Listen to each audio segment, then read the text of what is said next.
Oop, that's not right. Oh, I just have to do the display capture, so that's just how it's gonna have to be. Some things will be seen. Make it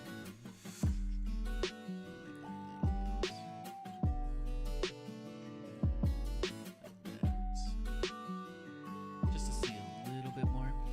All right, welcome, welcome, welcome. This is Sora's Keyblades analysis and tier list regarding the emblems in Fire Emblem Engage. This is the first time that I'm actually doing this sort of content. I don't normally do tier lists because I feel like I don't normally trust my own informed opinion. Mic's a bit loud. I can change that.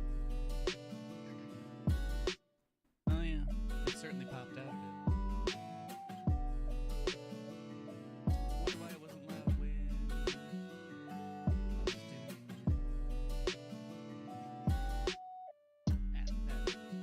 Anyway,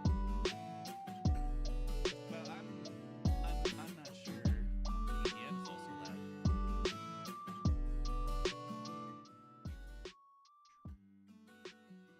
All right.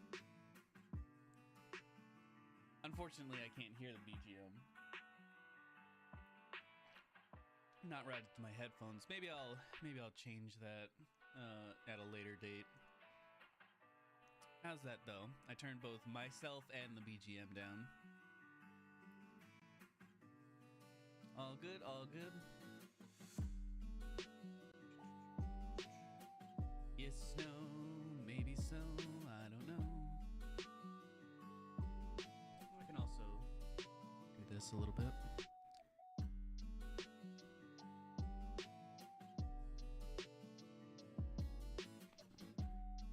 Thank you, Pop, for getting me up.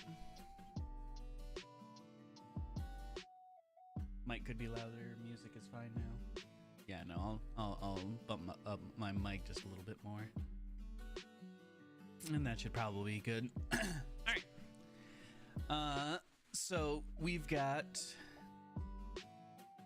I'm going to be mostly focusing on the 12 emblems that the game gives you at the start with. I don't have the DLC, so I don't feel I can give as much of a good impression about those emblems as much as the other ones. I'll give a cursory glance over all of them, but for now I'll probably put the majority of them just in the DLC tier, because you know, if you've got to shell out all of that money, then it better actually be worth it. And honestly, obviously, I'm going to be talking about spoilers for the entire game and stuff like that, and you guys should already know anyway. The fact that the DLC stays throughout the entire game is in of itself a positive point towards those particular emblems, because being able to have them and have their skills available at all times is extremely beneficial, no matter how big or small those skills actually end up being. Now, I'm going to be moving in between the actual tier list, and I'm going to be going over to this website here called Serenus Forest, which has been the absolute gold standard for Fire Emblem information gathering and data management. These guys have been at it for decades now. The site is very simple to look at. It just has all the data that you could possibly want, and it even breaks stuff down chapter by chapter for multiple games, and it's a really, really good site. So I would highly recommend, if you ever have any sort of questions regarding the series, to go for Serenus Forest. These guys get their stuff out early. This is also where I found out about the DLC emblems before the game even came out. They have like forums and news posts as well. So stuff that pretty much anything that is Fire Emblem related that happens gets put here, and you can just figure everything out super quickly. Now, the important thing to know is that every single the Cerebi of Fire Emblem, that's a good point there. the thing to know about every single emblem is that even though I have DLC S, A, B, C, is that literally when it comes to the emblems, every single one of these has a sort of tangible benefit to it. So even the worst emblems are usually good to put on somebody rather than just leave them on the bench. There's no reason that you should not be attaching every single emblem that you have to a unit that you bring into the map, because they are usually there's usually something good that they can bring along with them, even if it's not as good as some of the others, and we'll get to that. So there's going to be your Sigurds, there's going to be your Lins, like they're all going to have situational abilities, but all of them have some sort of tangible benefit. I'm also going to be explaining a little bit about the stats and actually what they even do, because that's a good part of of what these emblems actually give out in comparison. So Common does, I was going to get that at some point, is that Olwen ring, which I didn't see much of. I'm a little bit stuffy too, by the way, sorry. The Olwen ring, which I believe that one's the Dire Thunder, which turns the Thunder tome into a Brave tome, which is extremely powerful for a 3-range tome at that current point in time. That is also something that is extremely powerful, but generally put in those emblem rings.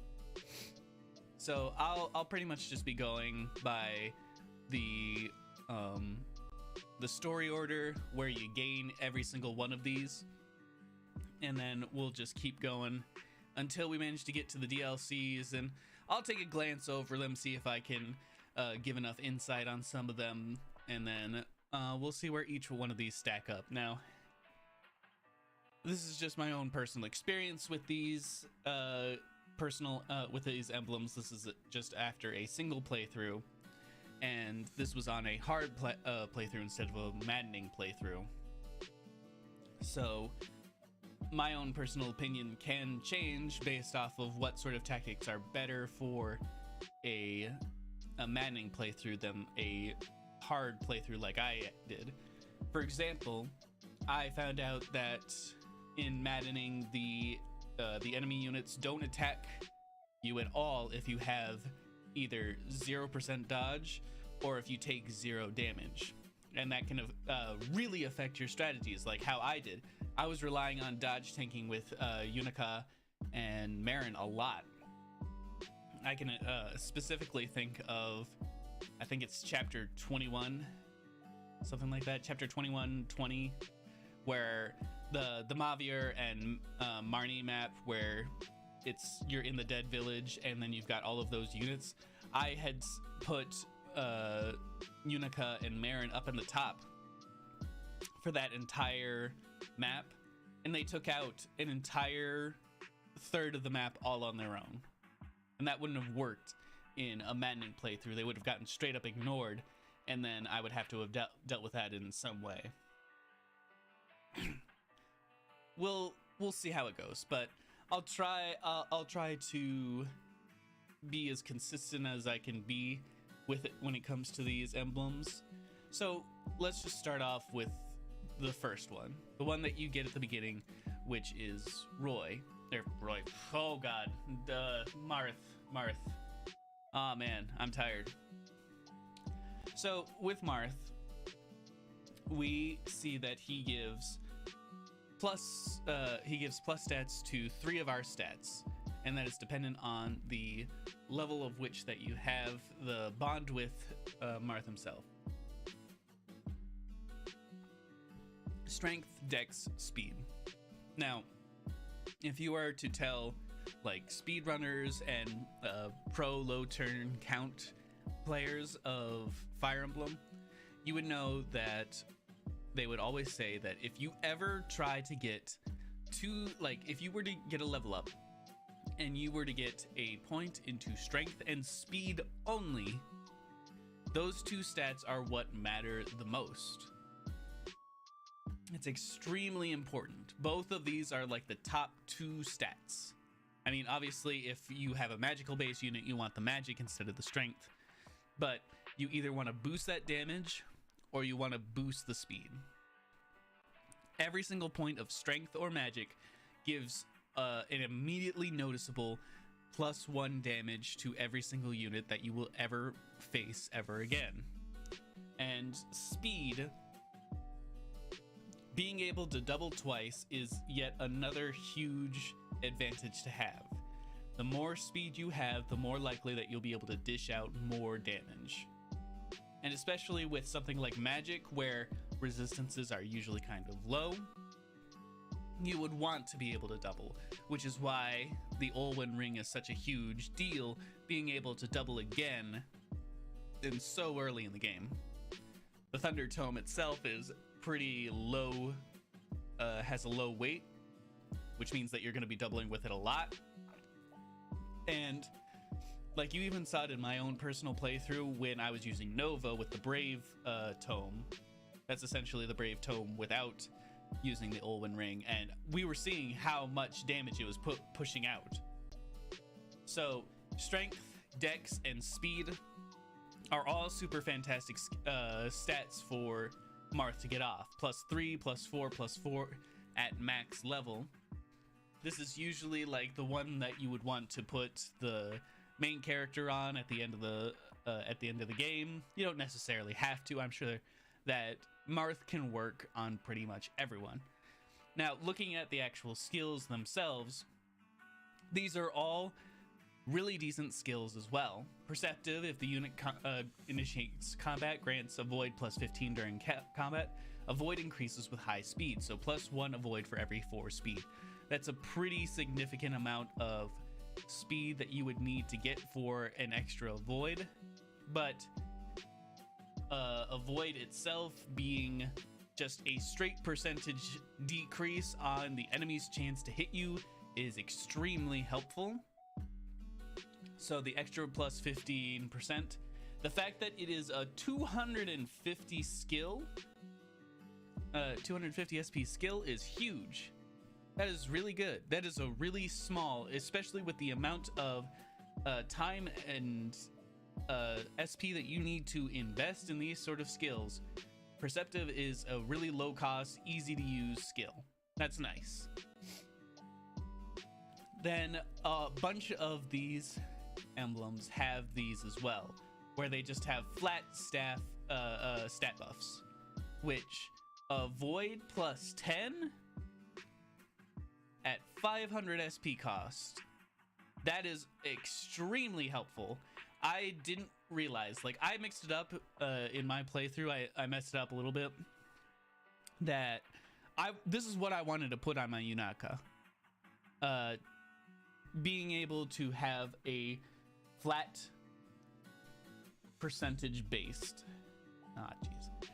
All right, I need to go real quick and then I'll continue ranting for this, but I need to go for a second.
And we're back. Sorry, I couldn't handle my stuffiness. I had to go deal with it. So I'm not sure if it's gonna be any better, but we'll go along with it for now. So anyway, so the sync skill is something that can only be activated when I believe that you have the ring on. So it works whether you are in engage form or not. The engage skill and the engage attack are only present during the actual engage itself and cannot be inherited. So we've got divine speed. Unit performs an extra attack at 50% in damage. And you will see this a lot, is that there are I feel like most people probably gloss this over when they were first playing the game, but every single unit belongs in a certain subclass. So if you see here, we've got covert, we've got dragon, we've got backup, we've got mystical. So these attacks are, these subclasses actually change the properties of whatever skill this is.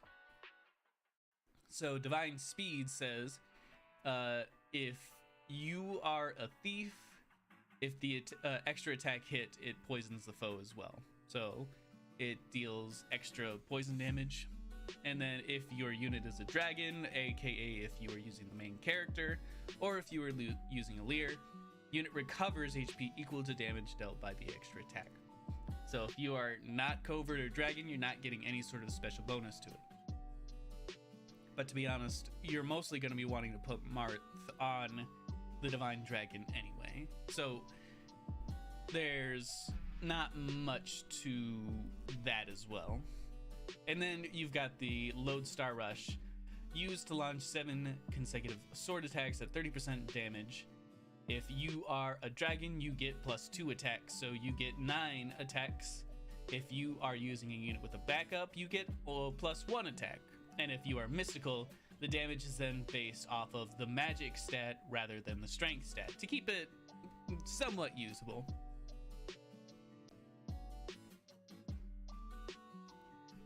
Lodestar Rush is very good. It only is just a not quite of a good weapon or skill to use when your unit is very high in either the magic, if you were using a mystical unit, or if you are using a strength-based unit off of a armored unit that has high defense, and you are not using that rapier, which comes in at level 1.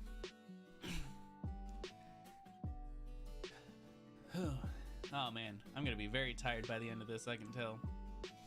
So every single enemy has, or emblem has, 3 of their engage weapons.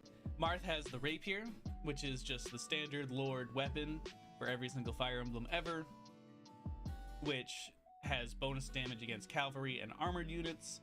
And then we've got the Mercurius, which is just a fairly standard sword that doubles the experience when you use it. And finally the Falchion, which has special damage against dragon. Fairly typical weapons. They're all fine. There's nothing really much to say about any of them. They're just there. They're slightly more powerful. Can't really complain.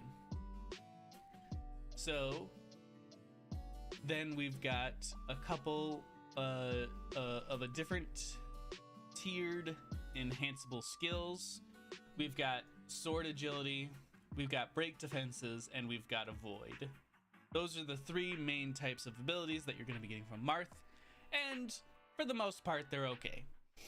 Sword agility 1 granting avoid in the place of crit is fine, but I don't think you're going to be using many of these sort of abilities, the sword agility, axe agility, or sword power, axe power. It doesn't really matter. Just unless you are going for a very specific type of build, I think that you are probably better spent trying to get different skills in comparison to these basic sword or axe or lance or tome or knife abilities. We've got the break defenses.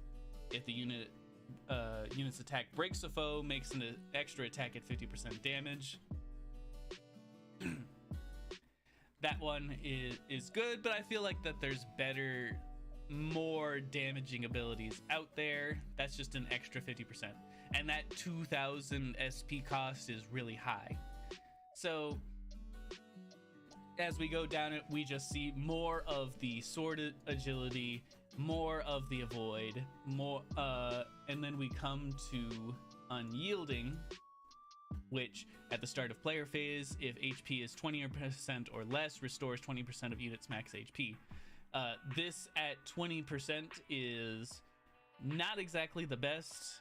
You're gonna have to get to dangerously low HP levels in order for this to take effect.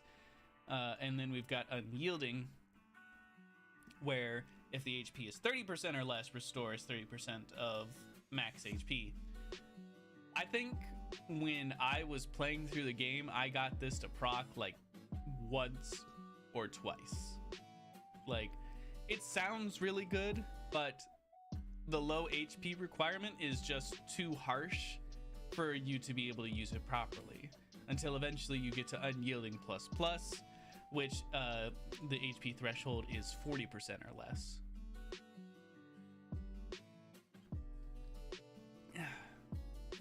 That is a somewhat more reasonable approach to this skill, but the fact that it is so far down this SP skill list is pretty ridiculous. This is definitely a skill worth putting on the Divine Dragon, simply just because they are the main character and that they are the objective of the enemies for every single map in the game. If the main character dies, then you can't continue. So putting unyielding on the Divine Dragon is good, but it honestly, you shouldn't really be using it. Well, you shouldn't be trying to pass it on to other people. Like I said, the damage threshold is just too strict to be able to make proper use of it. And it would be good in conjunction with another skill, which is over on Roy, which I'll get to in a bit. But overall, in between having really good, giving really good stats, having mostly good skills, some are just kind of there. I think mostly with where I would put Marth is probably somewhere in between the A and B range. Like the way that I decided how I would be ranking these,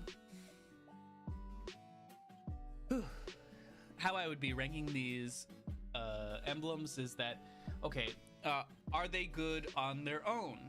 Are they good when applying their skills to other people? Like, are their skills good enough that they can be spread around? Or are they a general all-rounder that people can use effectively?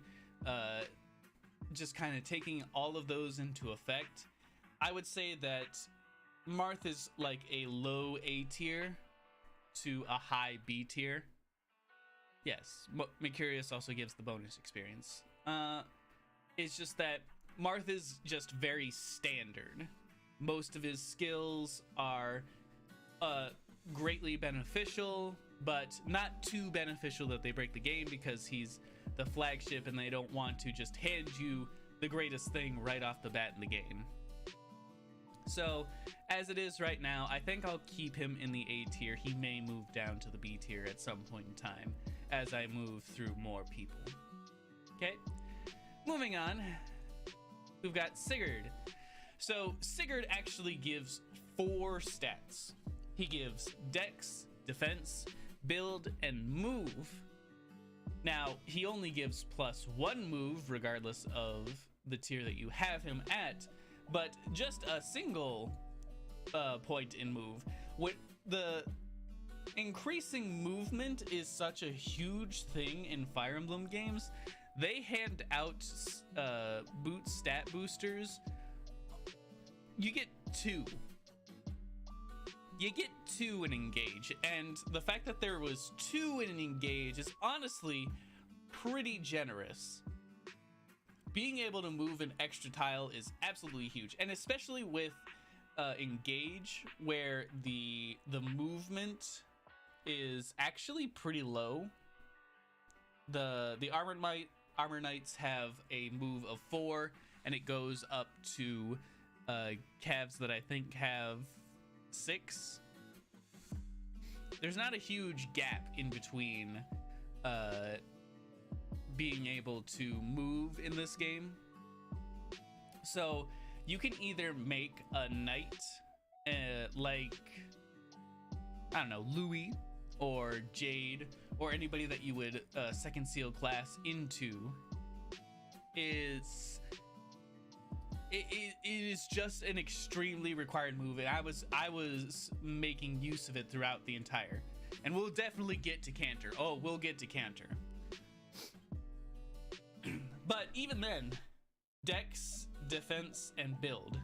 So Dex in this game, if I remember correctly, this is what skill is normally in all the other games. Dex is if strength and speed are the #1 stats that you should be gaining in Fire Emblem, Dex is a really close second, because Dex is involved with the calculations of I think it's definitely crit, and I believe it's also responsible for the hit percentage chance. So if you don't have Dex, you're not hitting, and if you don't have Dex, you're not critting. The fact that it is responsible for those two stats in particular is extremely required, but not as much as just having a flat damage increase. Being more bulky. Yeah, oh yes, I forgot.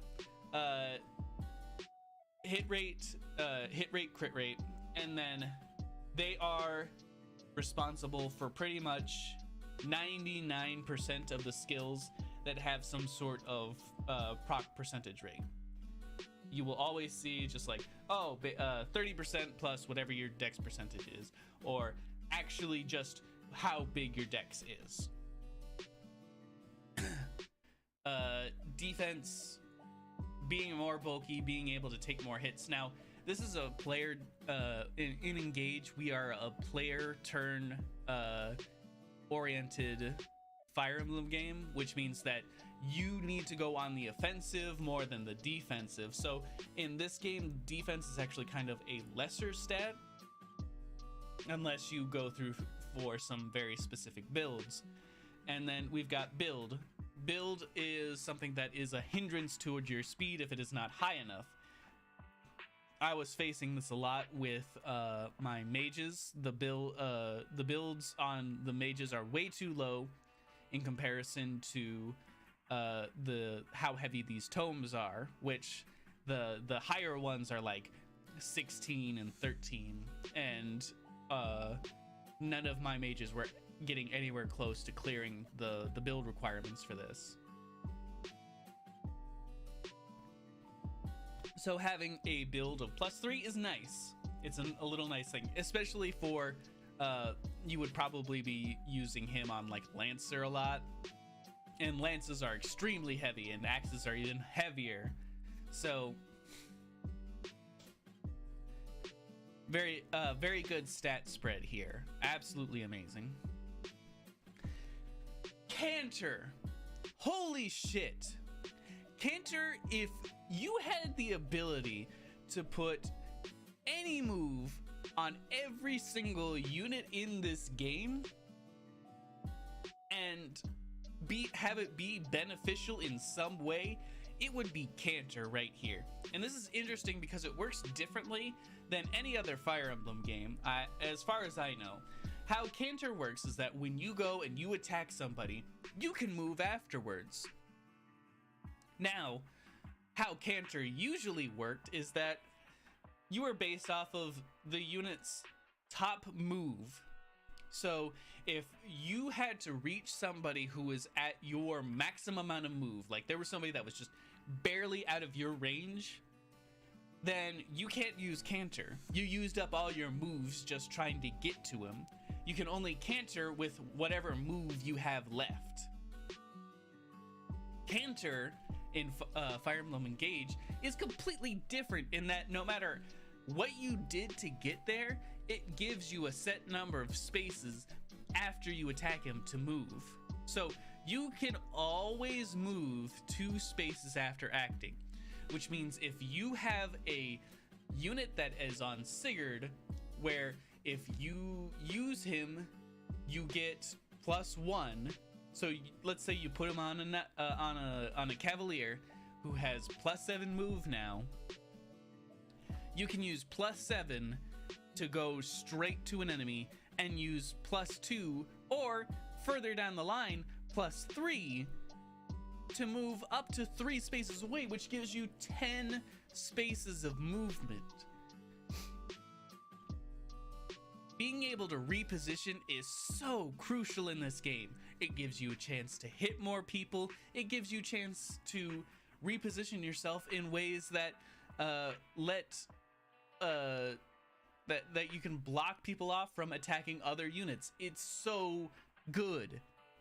Put canter on every single unit and your army is suddenly way, way better.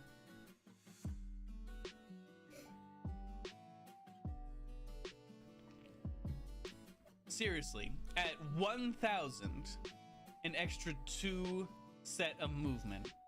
Put this on a dancer and your dancer will be able to move with the rest of your army. Put this on a mage and then you'll be able to hit your squishy mages every single time and they'll still be able to move back out of range. Go over to your knights and then their low movement is suddenly boosted by the fact that they can now move wherever the hell they want. It's so good. Then you get to Gallop, which grants an extra 5 move. And it might give even more depending on the class. If you are the Divine Dragon, you get +1 move to that. You get +6. If you're Cavalry, you get +7. You are moving halfway across this map by pressing the plus button on your controller. And the covert, if you have a thief, they don't have any sort of movement cost on any terrain. That's fine. That's okay. that's fine. And then we get to Override. This was something that so many people were realizing right off the bat, is that if you have a line of foes, which damn do the AI in this game really like to do, they like to line up their stormtroopers. They will line up like nobody's business. You go through every single one of them and you have the ability to break them depending. So if you're the Divine Dragon, you get plus 20% damage on the skill. If you're armored, which for me, I was putting this on Louis and a lot of people were figuring out, you break the enemy. A 10% chance of breaking the target, which I swear to God, this thing was like 50%. 50% to 100%. It was breaking everybody.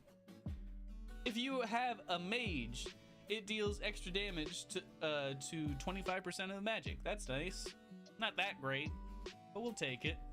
And if you're a Chi Adept, something like a Martial Master, you have a 20% chance of breaking the target. That's basically 100% right there. It's a ridiculously good engage skill, using it all the time. Yeah, I know, seriously. My cat's backing me up here. All right, let's take a look at the emblem weapons. We get Rider's Bane, which is just a better Rider's Bane than what is given to you normally. Just a slightly better one, nothing particularly great. You get the Brave Lance, which is just a slightly better Brave Lance than what you would get in the game as well. And then you get the legendary sword Turfring, which grants +5 resistance. Nothing extremely much to write home about these emblem weapons. They're just kind of there. I was finding that with my Louis, I was just using the steel great lance in order to deal the damage with like override and stuff like that, and I wasn't finding myself using his emblem weapons all that much. But honestly, he really doesn't, like, you really don't need to use it. What's up? Why are you meowing at me? Do you have some opinions about my tier list? He's just looking at me.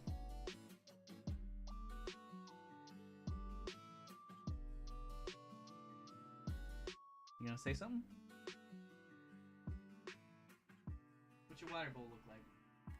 Fine. Let me get you some water. Gotta do everything around here.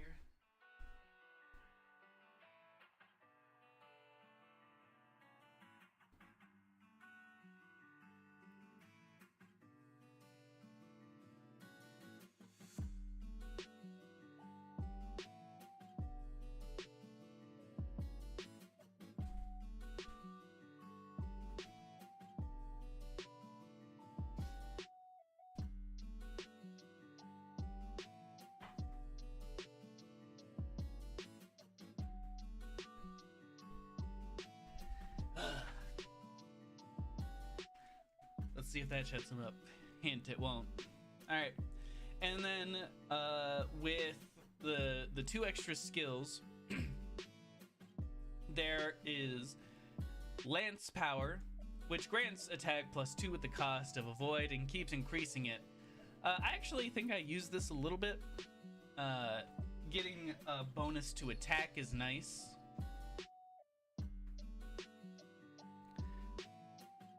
And depending on who you're putting the Sigurd on, avoid isn't necessarily a skill that you really need. So that's actually a pretty decent skill to have to sacrifice. And then you have Momentum. I didn't really realize much about this until, like, I'd say halfway through the game, where getting +1 to your attack, depending on how far you move to get there. When we were already talking about how ridiculous it is, how much movement you get from having Sigurd on, Momentum is also extremely good. Getting a flat up to max +10 damage is extremely good, especially in the early game. Momentum can save your butt. And that even gets boosted later, where it's still just +1, but it does it for both of your the first one just does it for the first attack. This one does it for as many attacks as you want. But to be honest, you're probably going to be moving pretty slow, so I don't necessarily think that Momentum Plus is all that worth it. But you could probably inherit Momentum onto a unit, and that would do pretty good. Outside of that, this was a surprising one to me, is that Headlong Rush. This isn't worth it. This isn't worth it to give out to people. But I was surprised at how much this was actually working pretty well in terms of an ability. I figured that, now this may be the case in maddening mode, where just like how they don't try to attack your allies that have 0% hit rate. They were using freeze on my Louis a lot when he had the Headlong Rush ability. So I don't know if there's something up with the AI or something like this, but it was actually a pretty relatively good skill to have to avoid being able to get frozen. Especially during that Leaf Paralog. Oh god, that was so bad. Freeze tomes and ballistas everywhere. So that one was actually surprisingly nice. And then the last one is the Hit, which is fine. It's just an extra buff to ensure that you actually start hitting things more, and especially with my Louis, who got really bad with the dex and really couldn't hit a whole lot, the hit plus 25 was a nice bonus, but like it's not necessarily required. So in terms of where I would put Sigurd at, with his really good engage skill, Canter being one of the single most powerful abilities that can be applicable in any situation, really decent skills that actually have a wide range of use, I'm definitely going to put Sigurd in S tier. He's just so good. He gives great stats. He gives really good skills. Canter is amazing.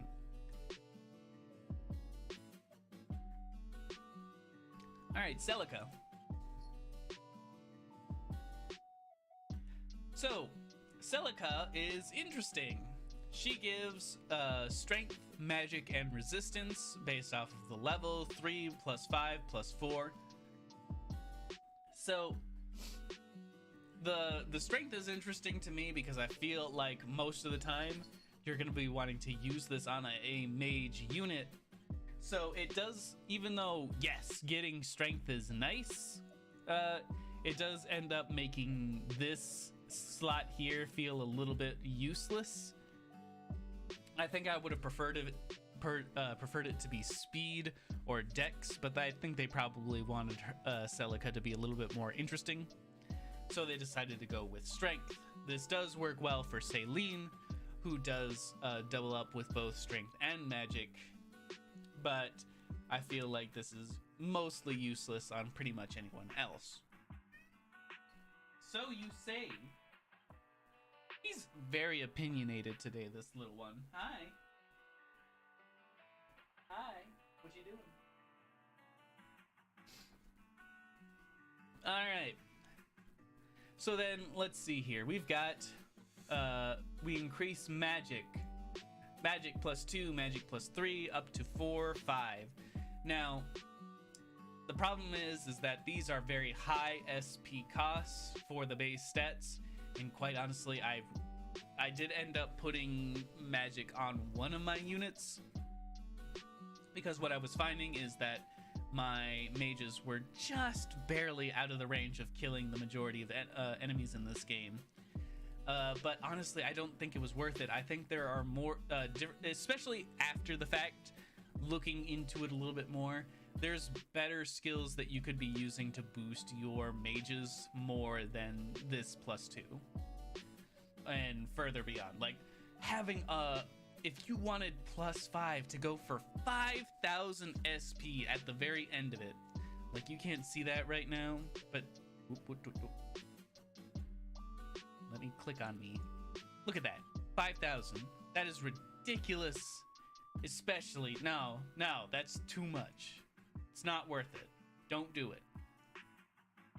Then we've got Holy Stance, which, if a corrupted attacks unit, deals 10% of the damage back to foe. Like I said, you're mostly going to be wanting to put this on mages, and mages obviously don't have a whole lot of HP, so this skill can feel pretty underwhelming. I don't think you would really want to put this on someone else. That's probably what they were trying to go for with the strength. Giving some sort of tangible benefit. I suppose if you were to put this on another dual wielder, like, I can see this being good for Fagato, since he already has his personal skill. Well, the class personal skill, the Cupido skill that returns damage back. I can see Holy Stance being good on him, but like I said, I'm only coming up with it's good if you put it on like one particular unit. I'm not seeing a whole lot of versatility here.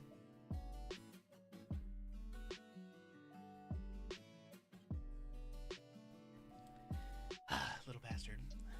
Echo. Used to attack with magic at 50% damage. Use a second time to launch another 50% attack. Now, if you are a dragon, this gives you +1 to your range. If you are mystical, it gives plus 10% damage. So, if you're using this on a mage, like I said that you're probably going to be wanting to, you do at least get a plus 120% damage. And if you are using the Olwen ring, god damn you, which has the Dire Thunder, which allows you to use twice on Thunder Tome, it's actually really, really, really good. But again, you need the specific setup in order for this to make it work, and it's not exactly a huge boon otherwise. Oh my god, little whiny bastard. Warp Ragnarok. I feel so sad about this because Warp Ragnarok does such a good amount of damage at the beginning. Oh. Ah. Kiara actually, oh, they did meet. I didn't see Eophi's tweet about it.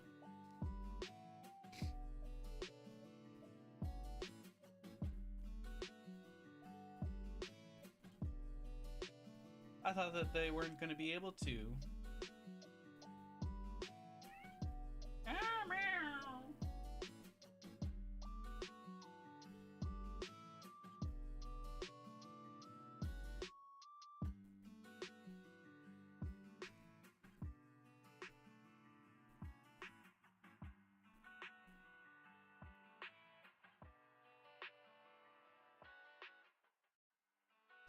I still find it so funny that Zeta went over to Japan at the exact same time. The exact same time Kiara went over to Japan. Anyway.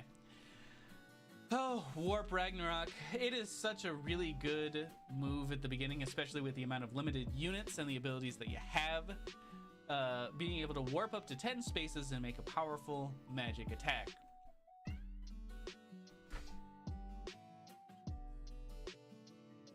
Go away.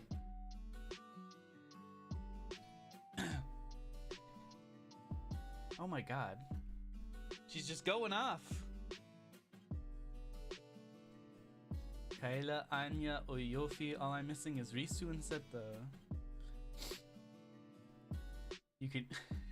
Anya's so small I can crash her. Oh no!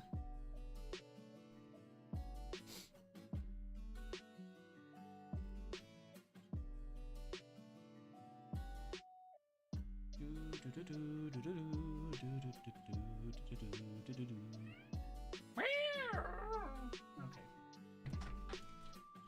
You son of a bitch. Go. Go.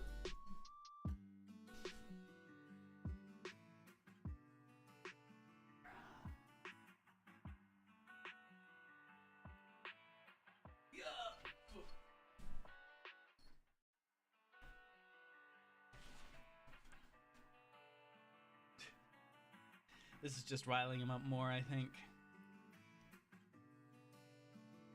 Oh, what do I even say to this?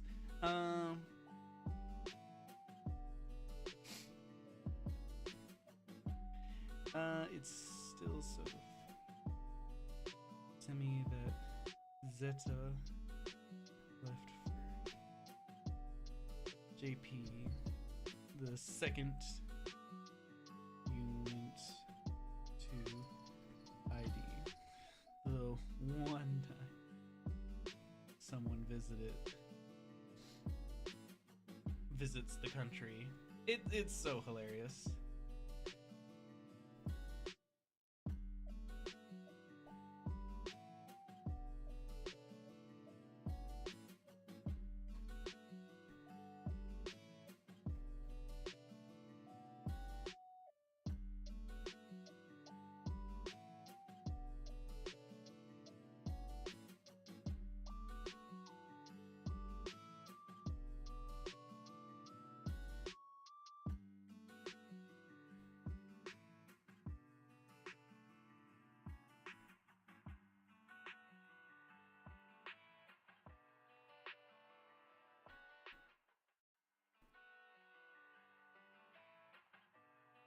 Oh man. Alright, Kara, you're not allowed to talk anymore, and so I can get through this. Warp Ragnarok, it is a single attack, and being able to warp around is nice, but the amount of damage is, especially in the end game, just gets outpaced. It's honestly better to just do regular attacks than try and use a Warp Ragnarok to reposition. because you don't want your mages out there. Like I said, you want these people to be mages.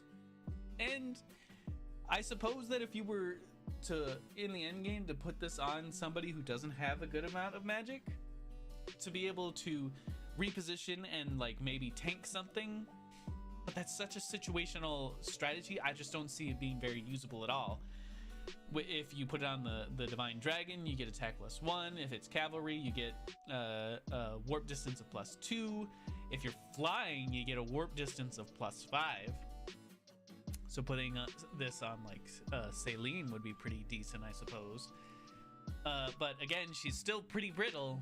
And then if it's mystical, you just get a flat +20% bonus damage.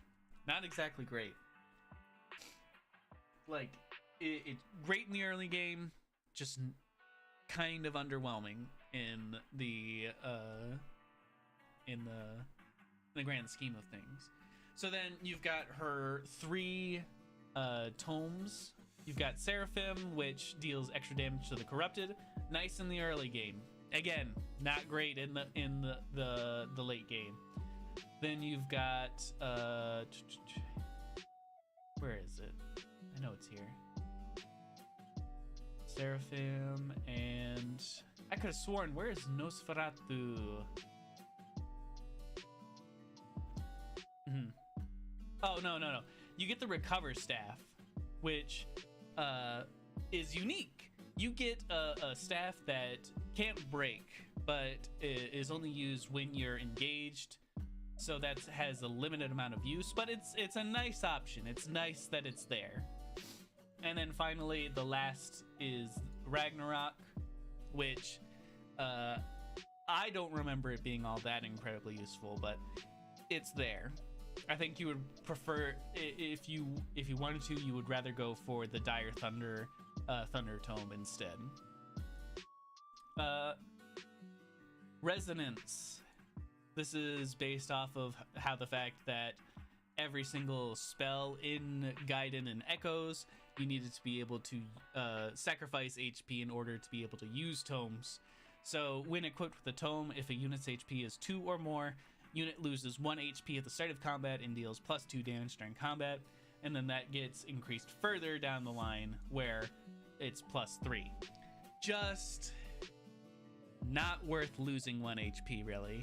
Dealing +3 damage at the end of it, no. And like Resonance, you have to do 2,000, and then it's an extra 1,000 for a +2 damage. Not worth it. Don't use it. Don't give it to anybody. It is not worth it. Tome Precision gives a flat +3 to hit and avoid, and then keeps going where it eventually gives you +15 to hit and avoid. Now that's a really decent skill, and it's why you want to put this on a mystical, because it's useless otherwise. But that's a generally decent skill. I wouldn't be inheriting this skill on anybody really, but it is a nice skill to have if you put Celica on someone. There's this unique one here, Favorite Food. When a unit eats a packed lunch, its engage meter is maxed out. Very cheap skill at 200. That's kind of okay. I feel like it's not really that useful because there are a lot of engaged spaces around that usually just kind of get the job done. But if you're feeling pretty lazy and you don't want to have a max engage meter, if you don't have a max engage meter at the time, then just eat food. But and yes, you do have a good point, Common, in that Favorite Food can potentially be useful if you want. Let's go off the beaten path for a second here. We want to talk about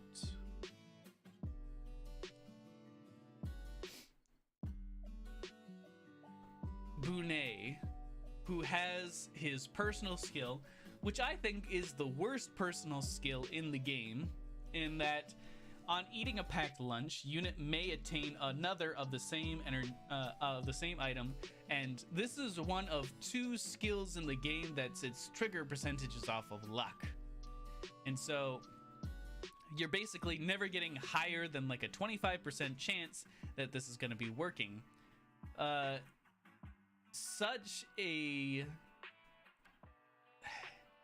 It is so specific. It's just not worth going for. And like I said, there's just so many spaces around most maps where you can still max out your engage anyway. And I don't think Bonet would just... I'd have to look at his growth rates and his base stats, but I don't think he benefits at all from being a mage at any point in time. Let's take a look. Oh, those are wrong. Growth rates. Let's take a look here. Oh. I know they changed this up on me. They didn't exactly. Whatever. I don't think it's potentially worth it, honestly. So, with having good for early game. Good for early game, extremely lousy end game with Celica's performance. Honestly, I was getting pretty tired of Celica at the end of this. God, you're so needy today. I just don't think she's worth it. It's nice that she has a benefit to the early game, but I would honestly put her in the C tier for how she goes. The magic, you're not going to be using her skills to inherit for other people.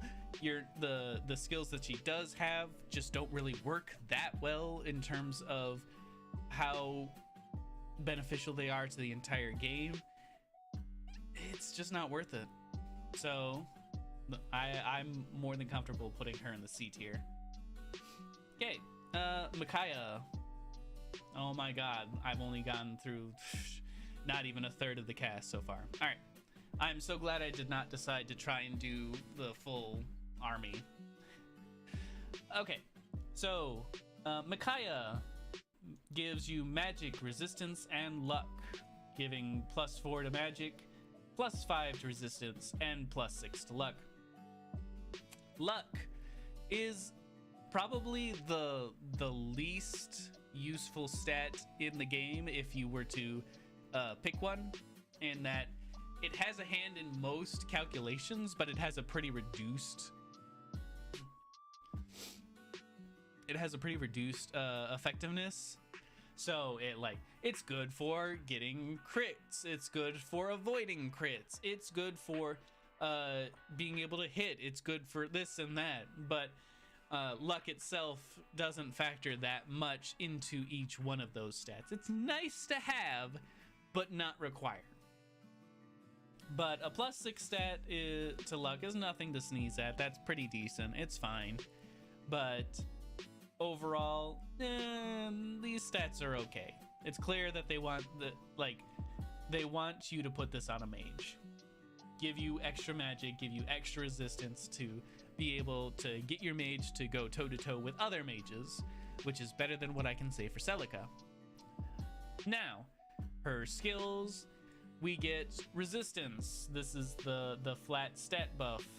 In comparison to magic, using 300 and 500, those are pretty cheap, but it does go up to 2,000 for a +5 resistance. Not worth it, but hey, you can decide to opt in for a little bit of resistance. Nothing to shake a stick at, but it's nice. This is good. Being able to, for cleric, put on any unit up to staves of level C. You're not going to be using warp or rewarp or entrap or any of the really super special staves if you ever put someone out there, but you get an extra healer. And honestly, well, which does tend to lose its effectiveness because a lot of the master classes do end up having staves as a secondary. So it's not as good as it is at the beginning of the game, but it's still really decent. Like, having some extra person that can heal is never a bad thing. So being able to have an extra staff user, great. Now, when you're engaged, you have the augment skill, grants staff range +5 and area effect +1. So instead of being able to attack one person or heal one person, you can do it in a cross. And if you're a dragon, you get an additional staff range of +1, which is nice. And if you're a chi adept, +20% to HP healed by staves is also nice. But the big thing is being able to heal or use something up to +1. So, for example, if you were to put this on a healer that has the ability to use a warp staff, you can get 4 people across the map instantaneously. And if you pair it with a dancer, you can do it again. So this is where the warp staff strats really get into play here, and it is a ridiculously good move to have. It only works while you're engaged, but it only needs to work when it's engaged, to be honest. I don't think it is a very, very rare thing for a staff to be able to work on more than one person. And the types of strats that you can do with this ability shows that there's a very good reason for that. Then you've got Great Sacrifice, which used to restore full HP to all allies, even those not under the player control. I didn't even know that you could heal green units with this. After use, the unit's HP is 1. If you're using the Divine Dragon, then the unit's HP becomes 30%. If you're using it on an armored unit, then it gives defense +1 to all healed during their next combat phase. That's okay, fine. I'm getting some buzzing in my headphones. And then Chi Adept also cures status, which you'd probably want the Chi Adept one if I'm being honest. Being able to cure poison is great, or being able to cure freeze is great. I think that's what it would do. I haven't actually tested that. So great sacrifice, depending on who you use it on and where, is just basically a free extreme heal for everybody. Extremely great. You can never go wrong with it. Plus, it also has the benefit of giving a large amount of experience to whoever uses it. And just in general, if you have a unit that has fallen behind extremely and you still want to use them, just slap Micaiah on them and then use Great Sacrifice, and then you can get them up to the same level as everybody else extremely quickly. I mean, there are growths that you might get more magic growths than you want because you're just using one that focuses on magic, but still, you can't complain about that. We've got the 3 tomes. We've got Shine, a light tome wielded by Emblem Micaiah. Illuminates a 5 space radius, which that's just, there's not a whole lot of Fog of War maps for this to really be useful. And for one of those maps, she's not even present. So good job on that one, guys. You gave somebody the ability to light up Fog of War, and then you didn't have her for it. Great planning. Nosferatu, classic. I'm surprised that this wasn't on Celica, honestly. Nosferatu,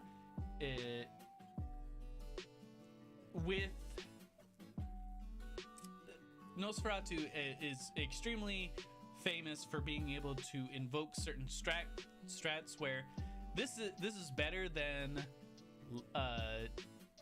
regular tanking or dodge tanking.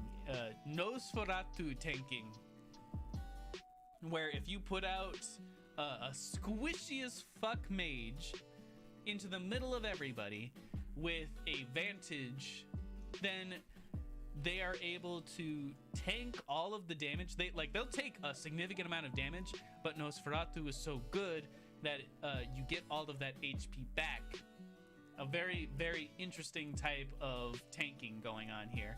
I don't think it's that good in this particular game, so we'll get to that later, but it's cool that it's here. And then finally, the Thani Tome, which is in the game is effective against cavalry and armored. Pretty nice, but honestly, I'm going to be using Micaiah mostly for her healing ability rather than her magical ability. Alright, so then we also have Staff Mastery, grants hit plus 10 when using a staff. Now, what do you mean hit plus 10 when using a staff? They're talking about the offensive staffs. So anything like Entrap or Freeze or stuff like that just gives it a better chance of happening. Which, this is the only case that you're able to do it. All staves have a flat percentage chance to hit, and there is no manipulating that unless you have this. So if you have a particular person that wants to be using those offensive staves, I don't generally use them myself, but this is being able to manipulate them is great. And they also have the benefit of being able to heal more. I mean, that's just nice. And then we have staff proficiency, knife proficiency, and tome proficiency, which having all of these is super nice and gives a lot of reclass options. This is the first time that we've seen somebody that gives proficiencies that are outside of like their area of expertise, which is nice. And then we've got Silence Ward. I didn't have this used that much. I never really put anybody that I had Micaiah on in the range of being able to get hit with silence, but I imagine that it would also work similar to how surprisingly well Freeze Ward was. And then eventually you can have a unit that goes up to level A. So being able to have an extra healer and somebody that has very specific strategies that are only available with this particular emblem, but it is extremely good, but also it doesn't, it's not the best. Micaiah is extremely situational. You're not going to be taking her skills and moving them around. You're basically just going to be using her for proficiencies or for her really good healing ability. I would say I would honestly put her either on a low A tier along with Marth or a B tier. You know, I'm gonna switch these two around. I'm gonna put Micaiah at a low A tier and Marth at the high B tier. Yeah. The reason that I'm putting her on the A tier is just the warp rewarp strategies.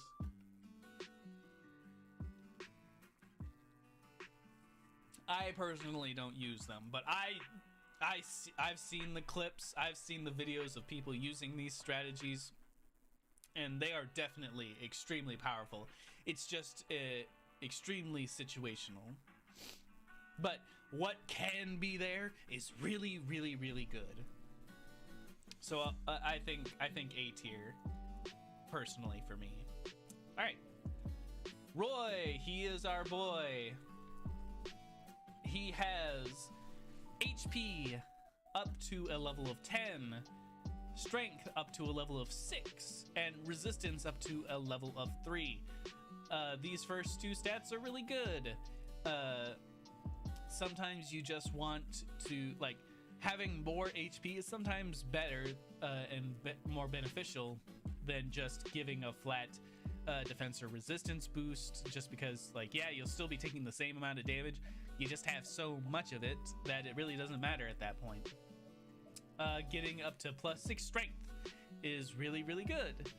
and the +3 resistance is fine. It's not particularly standout in comparison to the first two stats, but it's a thing that's there. Can't really complain about it. Now, you get a plus strength boost, and this has the same issue as Celica's magic in that it is just way too expensive for you to use it in a beneficial way. It's just not good. +6 strength sounds good, but knowing that you have to spend up to 6,000 SP at the end of it is just not worth it.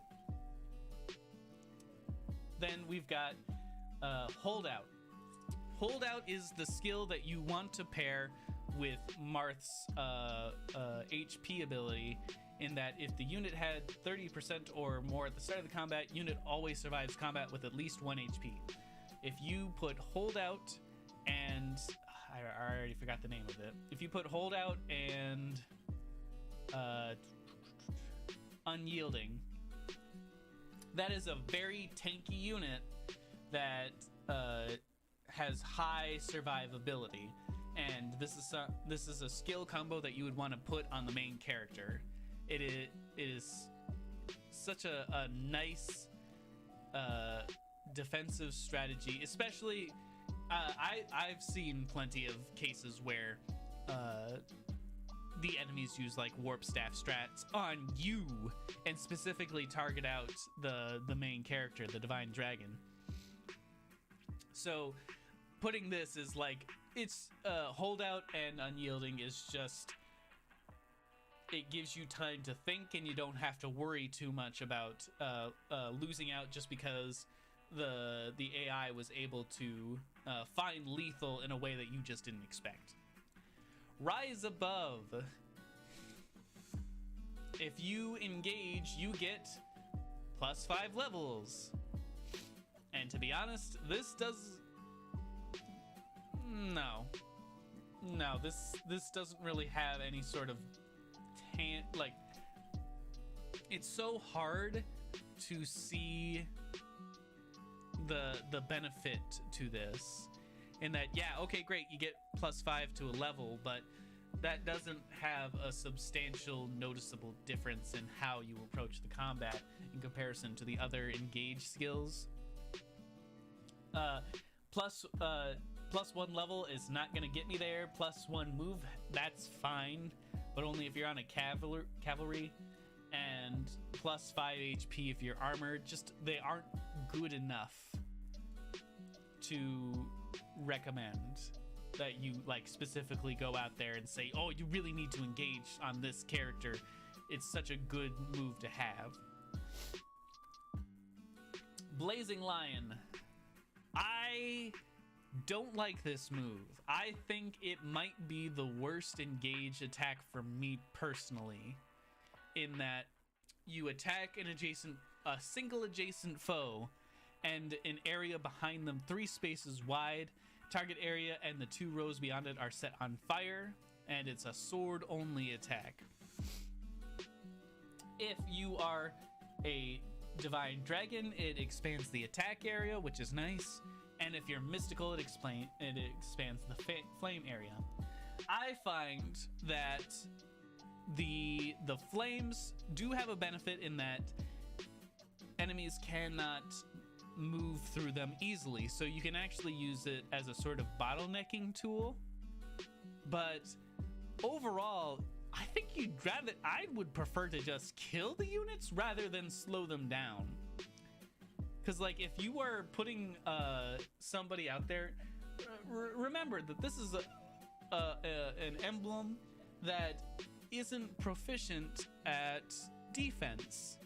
You are putting them out there, and, like, say if you want to get the max amount of usage out of this, you're putting them in front of, like, 9 enemies. They're probably gonna die anyway. And the only benefit is that you get 10 damage that doesn't actually kill them on their next turn. So Blazing Lion probably isn't going to kill the enemy you're targeting. It probably isn't. It definitely isn't killing any of the enemies behind them. and it's just putting a unit that is probably too squishy to survive in a bad position. Not a good engaged skill at all. Lance Reaver, not great. Reverses the weapon triangle. There's lots of lances out there, but I'd prefer to just take an axe user and just kill them outright rather than use a Lance Reaver. Advance. Now this is something good.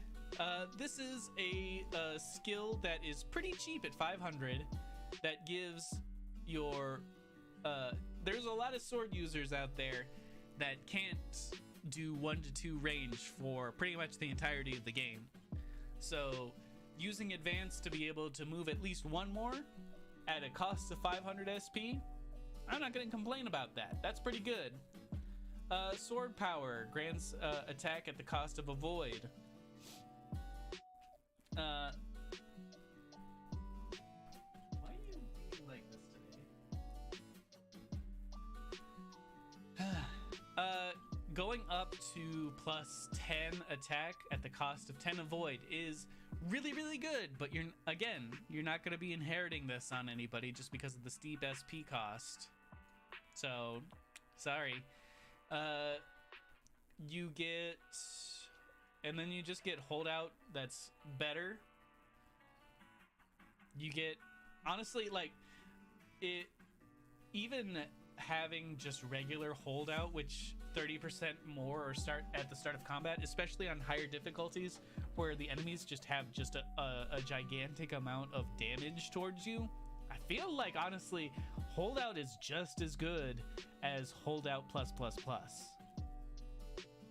Like, I don't think you're ever gonna find a situation where your unit is at like 3 HP compared to 20 HP. Just put on holdout regular and you'll get as much value out of it. Then you've also got Worm Slayer, which Worm Slayer is pretty I'm only familiar with the actual Worm Slayer that you get. I didn't end up using really any of Roy's engage weapons, but even just the generic Worm Slayer that you get was pretty underwhelming. And then the Binding Blade, which does grant defense and resistance plus 5, and is even a 1 to 2 range sword. So that's beneficial, but I never used it. I honestly cannot tell you how good it was because I never really engaged as Roy that much. Just because it just really wasn't worth it. Overall, Roy is just underwhelming outside of being able to make the main character have a greater amount of survivability. And even then, that's still not great. I feel like there are better beneficial abilities that you could have. So unfortunately, Roy, who has always just been consistently bad in Fire Emblem, just continues that trend here. He's got to be a C tier. Alright. And moving from one kind of meh unit to the next one.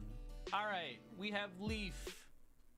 We have getting plus 7 HP, plus 3 defense, and plus 5 build.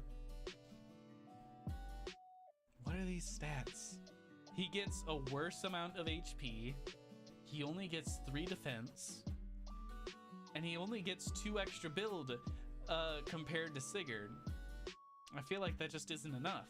Now granted, you do get a plus 3 build, which is nice, but like I don't feel like it's going up to 2,000 for plus 5 build as well. Just isn't worth it. I feel like there's better flat stats that you can have out there.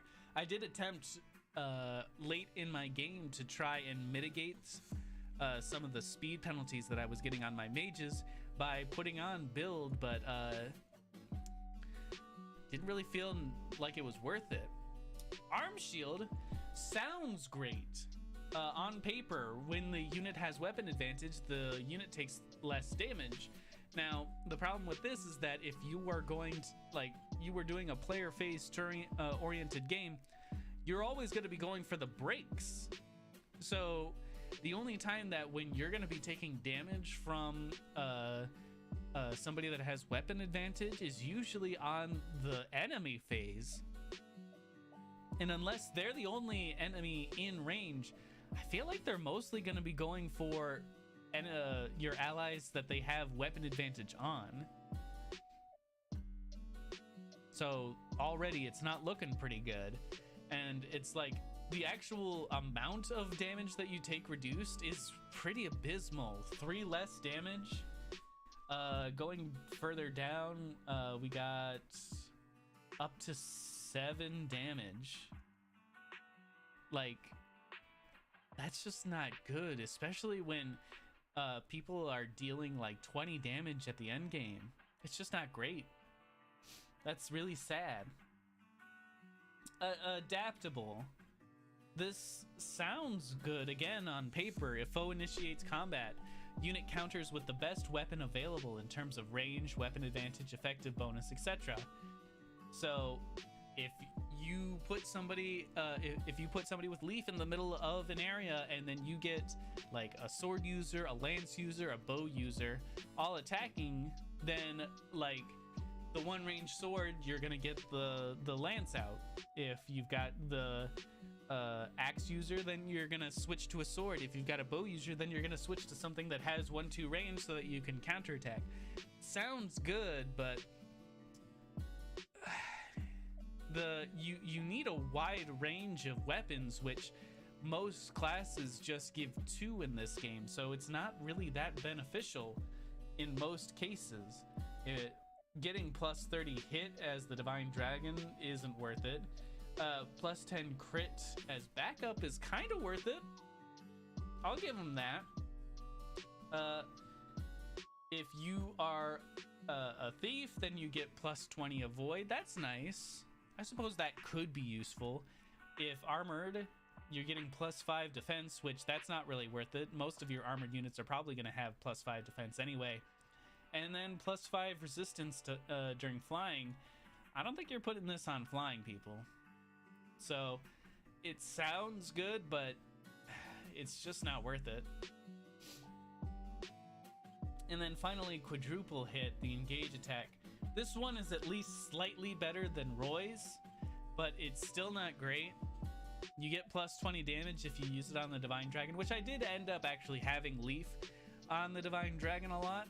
Plus 20% damage is nice, but it's not that nice.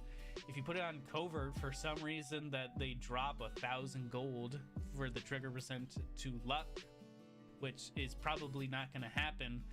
And then the Chi Adept just breaks the foe, which I think is probably compensation for the fact that you're probably doing 0 damage on each hit. It's just, I find it so inconsistent in its killing potential. At the very least, it guarantees that you're gonna break for the most part in most situations, but break or damage, it's still just kind of underwhelming, especially considering that it's just a single target. Leaf, his engage weapons are a killer axe, which you can't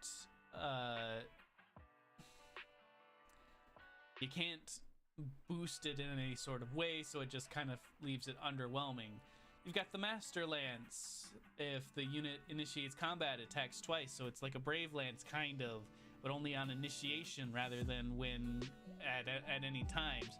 Does have 1-2 range, that's kind of nice, but it's still pretty underwhelming. And then the Light Brand, which is a magical sword, which is the fact that you don't get any sort of boost towards magic, makes it also pretty bad. I suppose that if you wanted to, you could probably put this on somebody like Celine, or you could put it on, I don't know, Fagato, maybe. And this could work.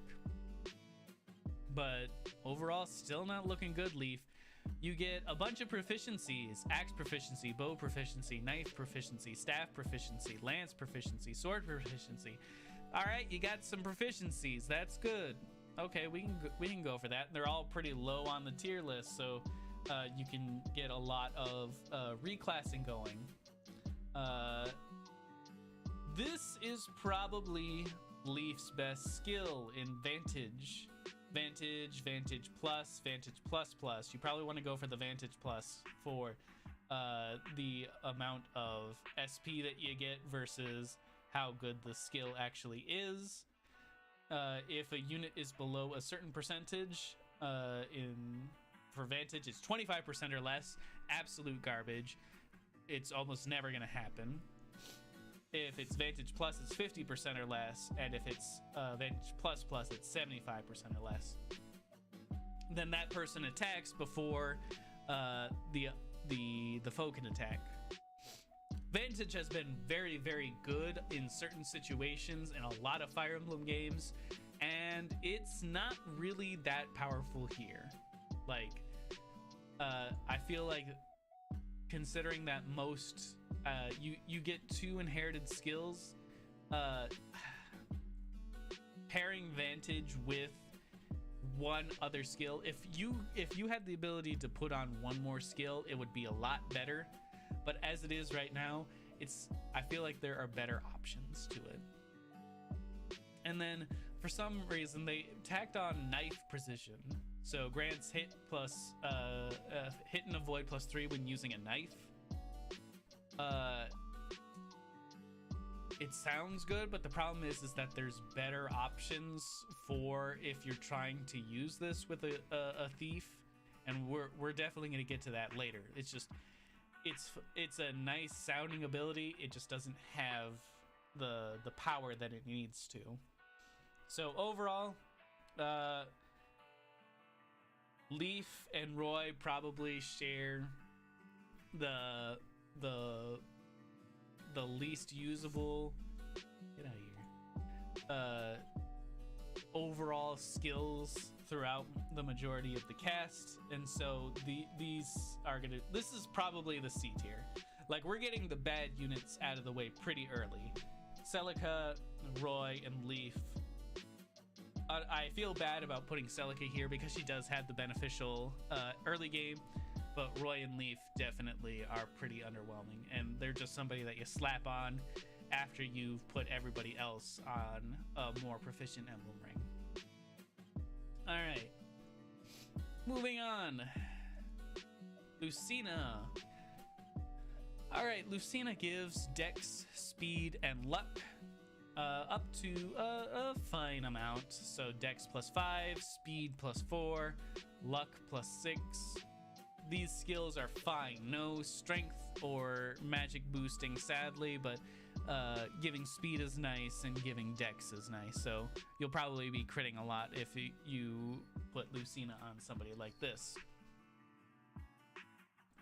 Lucina is a character that looks very, very, very boring at first glance until you look deeper into the mechanics of Fire Emblem Engage and realize how good that this can actually be. Oh my god!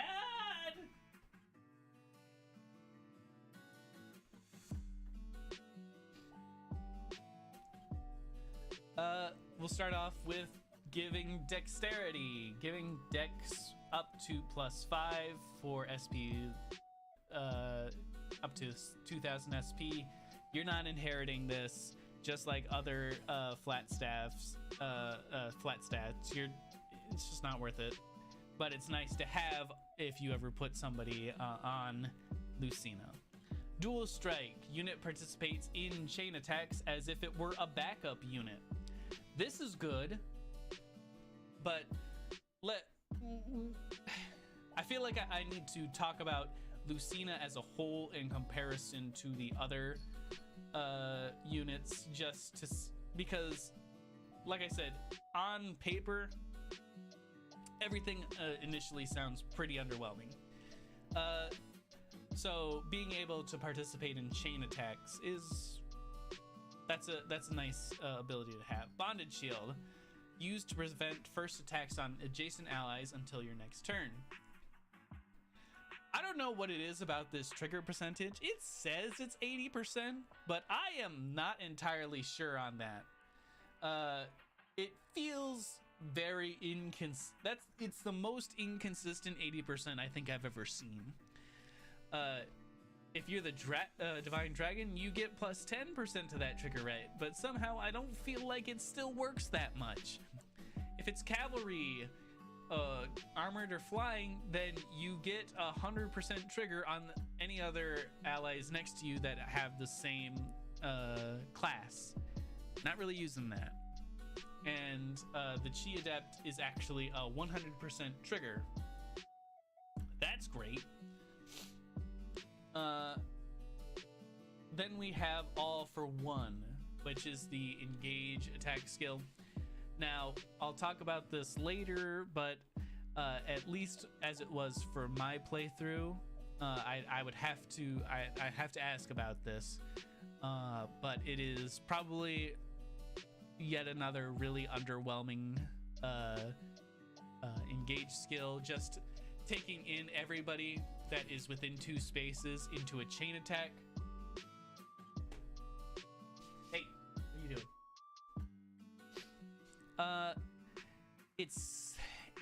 It sounds like it would be good, but as it is basic, it's not that great. At least with the Divine Dragon, it guarantees the hit instead of the 80% that it usually has. And then if you are a backup, then the range gets extended +1, so now you can have more people that are chain attacked. Lucina's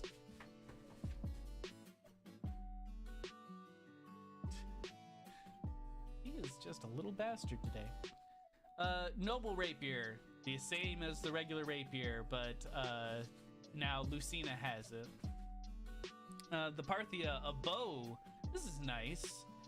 It's the same thing as Marth's sword in that it doubles user experience, and it also gives Lucina a little bit of extra, how would you say, utility, in that, oh, now you can attack some flying units and have an advantage over them. And then the Parallel Falchion. So basically, okay weapons to use, just like with Marth.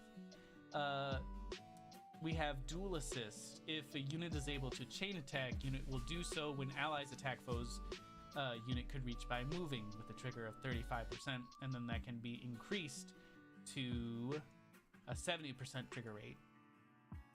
Pretty good trigger rate. But even the 35% is actually pretty decent. But the problem is that it is such a low amount of damage, but we'll get to that. Bow Agility grants a void at the cost of 10 crit. You're not going to be using this. And then Dual Support is the last skill of note, where it grants a bonus to a void that increases with unit support level with adjacent allies to a max of +90, +5 avoid for each support level.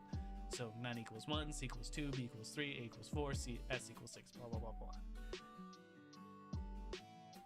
Lucina, when you first get her, at a glance, seems extremely underwhelming and feels like it would be a C tier unit. The thing is that with Dual Assist and Dual Assist Plus,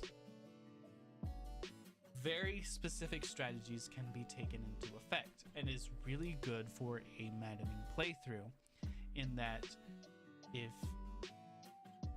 chain attacks just seem unassuming at the beginning. You get like 3 or 4 damage per a unit. And the problem is that at the beginning is you don't have enough units in order to be able to take proper effect of chain attacks.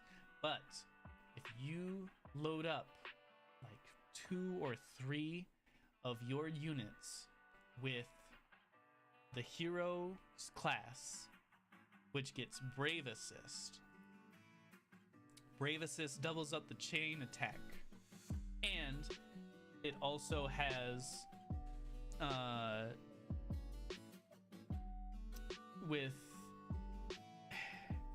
it says if they were able to reach it by movement. So say that you have 3 heroes. 3 heroes, if you attack any unit, they have a 70% chance to attack if you put on Dual Assist Plus. And that chain attack has the ability to take out a percentage chunk of that unit's health. Can be like around 5 to 7 damage in most cases in the end game, when most units have around like 60. So if you have just 3 units with hero and a brave assist, then you have a chance to hit for 10, a chance to hit for 10, a chance for hit to 10. You now have a chance of hitting for 30%, for 50% of that unit's health pool before you even get the chance to attack yourself. That is huge. Being able to put dual assist on many units, especially a hero, is a really nice cheese strat to just get in a whole bunch of damage that wouldn't otherwise exist. The only problem is that it feels extremely underwhelming if you just use Lucina on her by herself. You need to spread her skills around. The more you do, the more benefit you get out of Lucina. Now, these are still specific strategies, but it's a really, really good strategy, and it's a surprisingly effective one. So, do not neglect Lucina. She is extremely useful. You just need to work a little bit more than what the game initially gives you. So, with having a great amount of versatility, like a surprising amount of versatility in the skill inheritance, with a relatively decent amount of SP, like 1,000 and 2,000, I put on.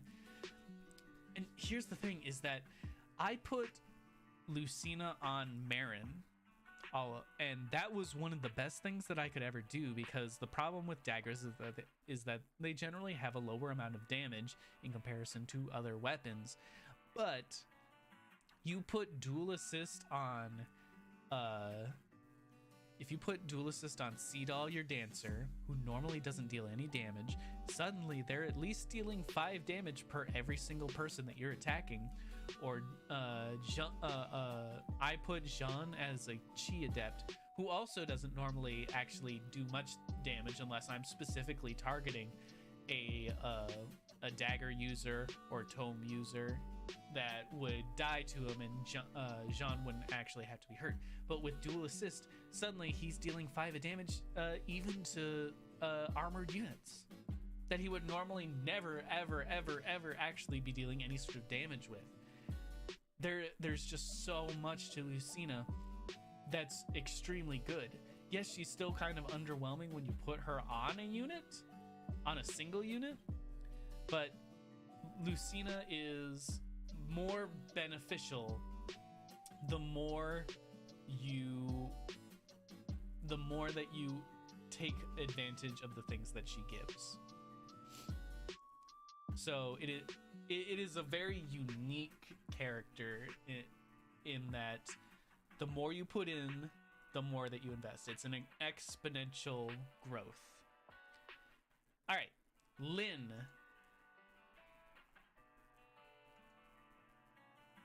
Lynn gives +4 to dex, +5 to speed, and +3 to resistance. These stats are nothing to sneeze at. Dex is nice, speed is nice, having a little bit of resistance, sure.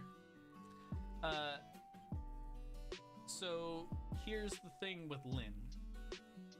She gives +1 to speed, and she keeps giving speed up to +5 at a max of 2,000.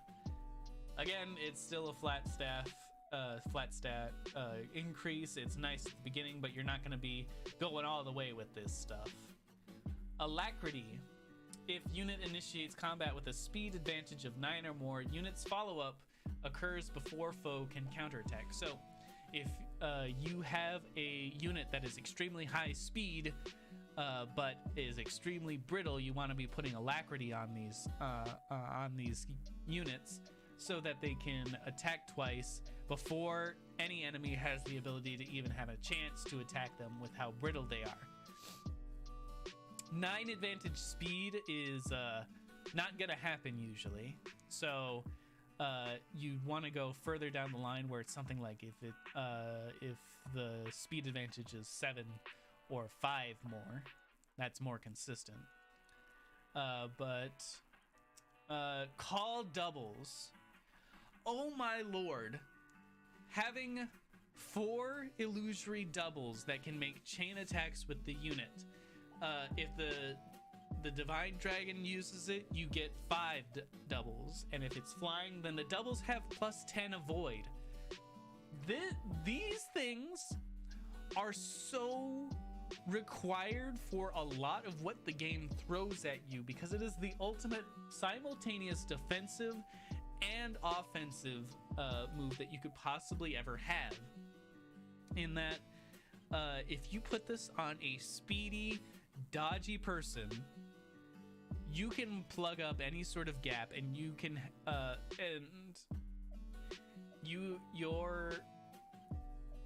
your armor gains such a huge amount of survivability that it is so required,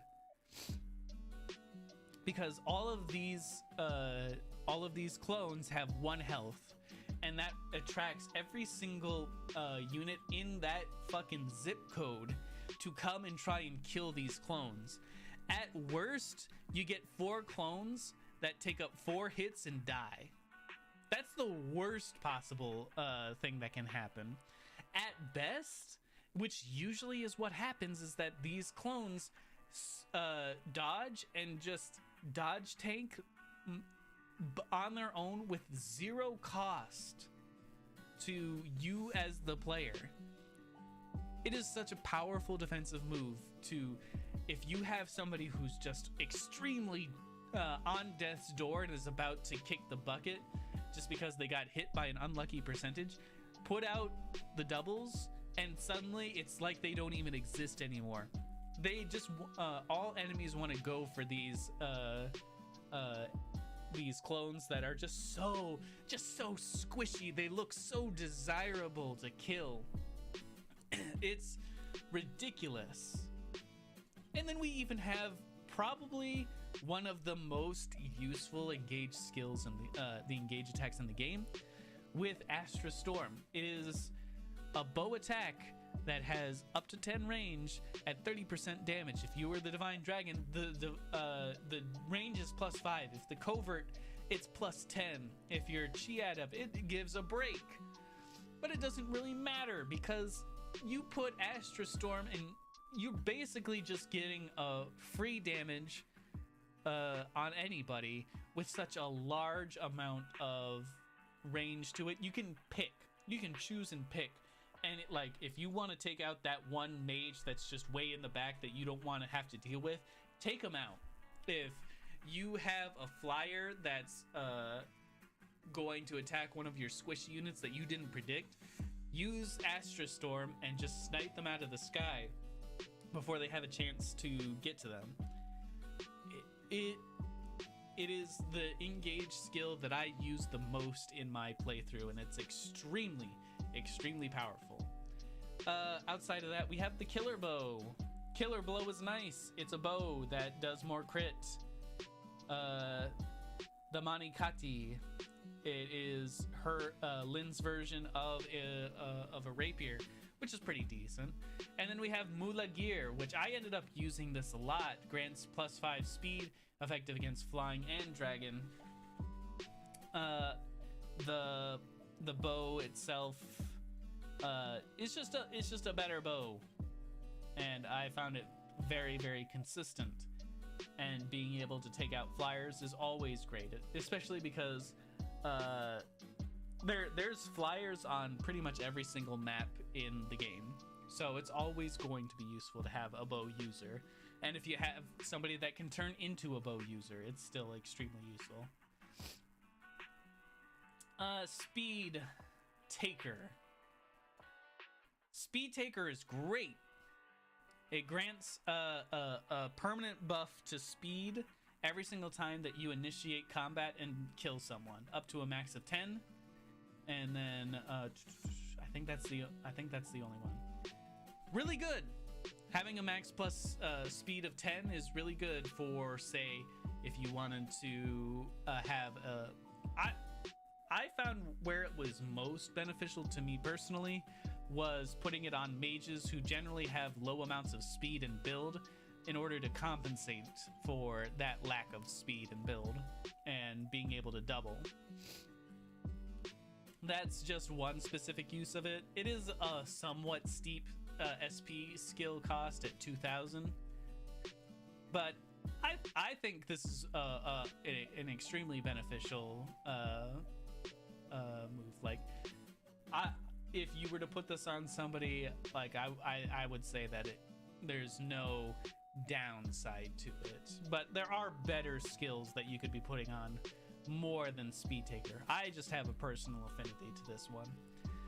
Bow Focus grants hit plus 10 at the cost of dodge when using a bow. Now, of all the weapons to have this skill on, it is good that it is a bow. So if you were to put this on somebody who was trying to use a longbow, and you just want them to be able to hit rather than having them be focused on dodging, that's pretty decent. But like every single other skill that has these weapon focuses, you're not going to want to put them on. Like, you're not going to want to inherit any of them. So, Lyn is the most consistent emblem with her engage skill and her abilities. The problem is that if you try and put her outside of her role, she's not going to be that great. So I put her at the low A tier in that she's really good at what she does. It's just she doesn't have the versatility for the entire unit. Turn that down a little bit. Ooh, are you guys still awake? Because I've been talking for, what, like an hour, 45 minutes now, and I haven't seen anybody chatting it. I just want to make sure that I'm not ranting to myself like a raving lunatic. Hello, you awake? Who's there? Hello, meow. If you have any questions or stuff that you've seen, please don't hesitate to ask anything. I'm more than happy to go on tangents and all that. All right, Ike. So, oh, you're learning? All right, sweet, great. I'll take that then. Ike. We do in fact like Ike, but let's see how much he stacks up. So he gives plus 7 to HP, he gives plus 4 to strength, and plus 5 to defense. So it's very clear what he's meant to do. You put him on your physical units and they will try to not die. Let's see how well he does that. He gives flat defense stat bonuses up to 2,000 for 5 defense. Again, just like everything else, not worth it. It's good to have when you pair him up with someone, but don't go out of your way to try and apply this to others. A defense plus 1 at 100 SP though is very nice. If you want to do that for the early game, go ahead and put that on there. But you'll definitely be switching off other skills in the meantime. The problem is that he does come in right about at the exact half point of the game. So I feel like he comes in a little bit too late to be able to take advantage of that. Demolish, being able to break destructible terrain in a single blow when using destroy. This skill is really only useful in the chapter that you get Ike in, because they don't really throw a whole bunch of destructible terrain in your way that would require it. Resolve. If a unit's HP is 75% or less after combat, grants defense and res plus 5 as long as unit's HP stays below 75%. And this eventually does get powered up. At the very end, with an extra 2 defense. We'll get to this, but an extra +5 to defense and resistance with a very achievable 75% HP threshold. That is a very consistent ability to use so far. Lagoo's Friend. Unit takes 50% less damage, but sets the unit's avoid to 0. This is the engage skill, so if you are using Ike, you're always going to get hit. That obviously has some negative connotations to it. We will see how well it actually stacks. With if you put it on a dragon, though, it does take 60% less damage. Great Ether. Used to grant an additional defense and resistance +5, but unit can't counter for 1 turn. Next turn, attack a 2-space area, heal 30% of the damage dealt, and is a sword axe engage attack only. Dragon gets +1 damage per hit taken. The armored version grants an extra 5 defense. Flying grants an extra 5 resistance. This move is so situational. I wish it was so better than it really was, but like you are going to be hard pressed to find a time for the majority of the game where you're gonna be able to simultaneously both bottleneck a bunch of enemies and not die, and be able to take advantage of the damage that it gives. It can be good, it's just not that good. And I feel like the defense resistance could be a little bit higher. I could say you intelligence systems, you could have negated the damage as a whole. If I'm being honest, that could have made this engage attack feel a whole lot better. But the problem is that this defense and res doesn't mean a whole lot if you have the enemies use their own chain attacks. Which, oh my dear God, do they ever? I have seen people use Louis with Ike, and they go out and they try and use Great Ether, only to find that they put themselves in front of like 2 or 3 heroes that then just use Brave Assist and just absolutely chunk over and over and over and over again on your defensive unit until it's just dead. You can't do a defensive wall as good in this game as other Fire Emblem games. Cat is causing trouble.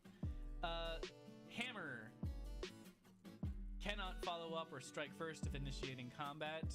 It deals good amount of damage to armored units. The fact that it counts as like a great axe or great sword is bad. I don't like it, but hey, the point of this is to not take damage. It's just a little bit spotty when it does. Reposition. This is a good move. This is a good skill. Having mobility options is extremely great tool to have, and at 200 SP, it's a very good skill to have at the beginning of the game. I feel like there could be better ones to be used outside of this, usually canter, but being able to move an ally across for you just to get a little bit of an extra boost.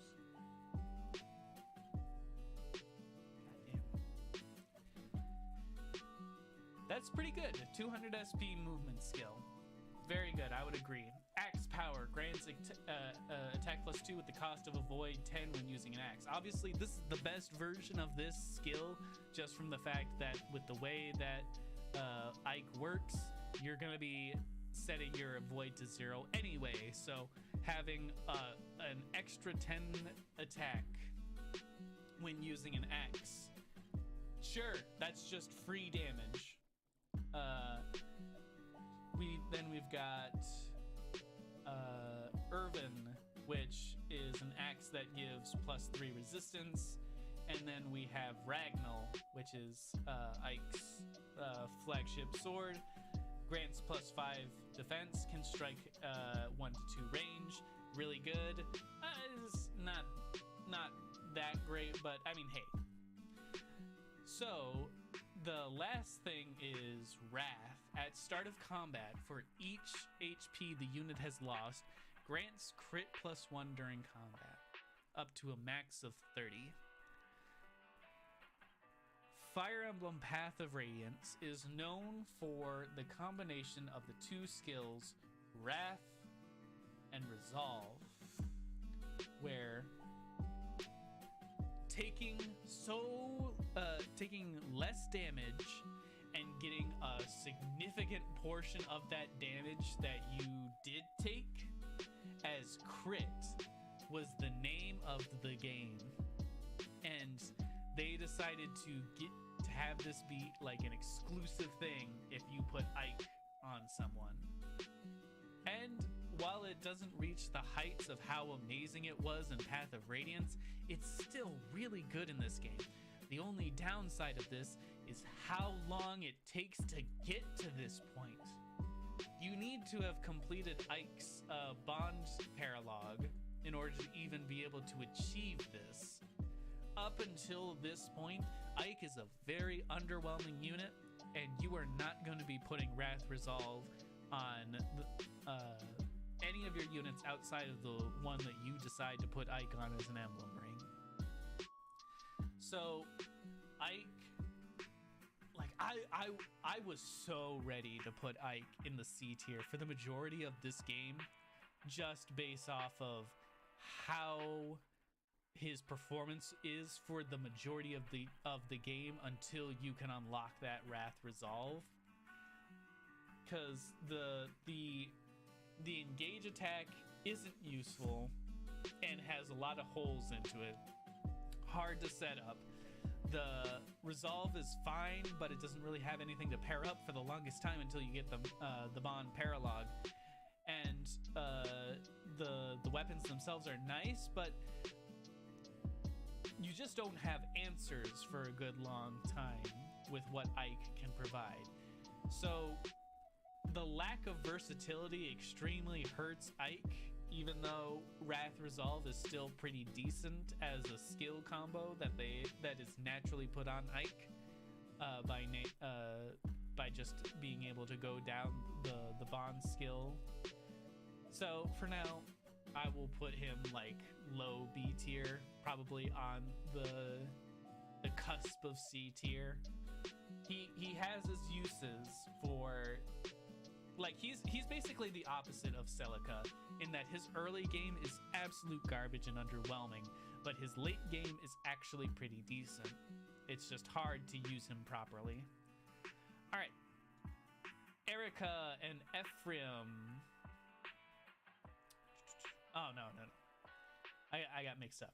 Actually, we're going with Byleth, not Erica and Ephraim. So, Byleth, he gives +3 to magic, +3 to speed, and a whopping +12 to luck. Remember that I think it was... I want to say it was...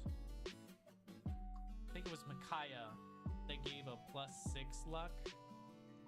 Yeah, +6 luck. Byleth's +12 luck. Like, I said that luck itself is a pretty underwhelming stat. It's the worst stat in the game, in just that it doesn't influence much. But when you get to the level of +12, just off the bat, now that's pretty good. That's actually a decent amount of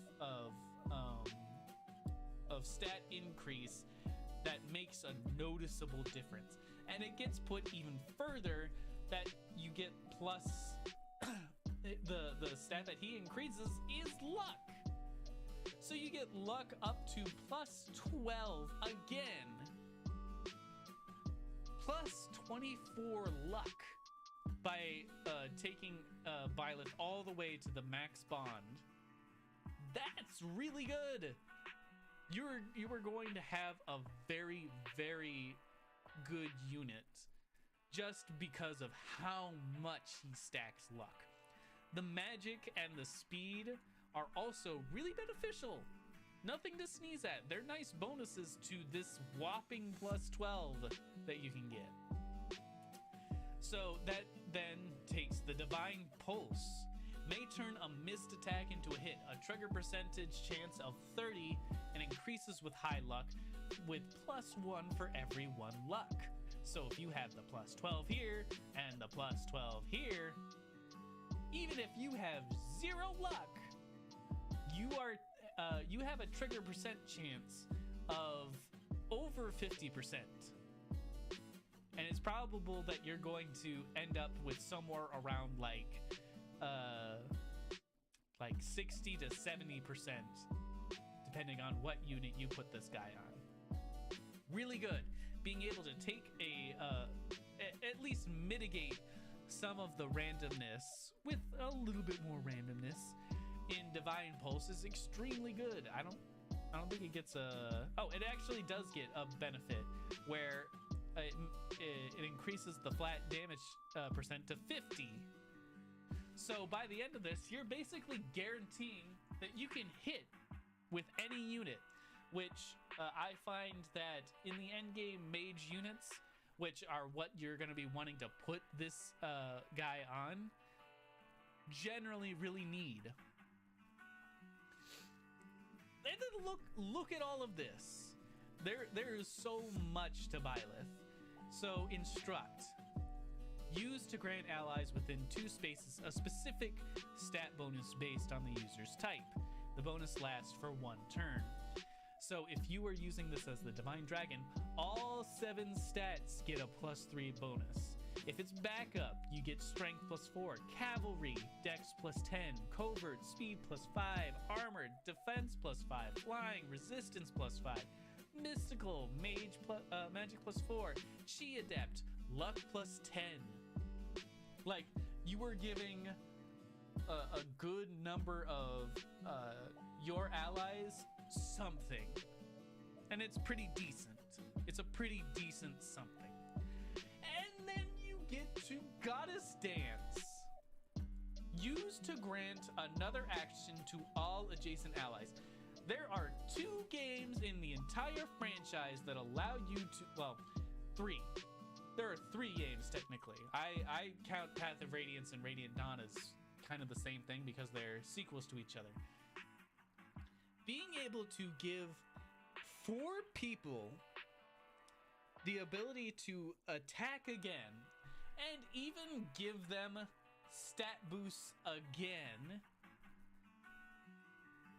Holy shit.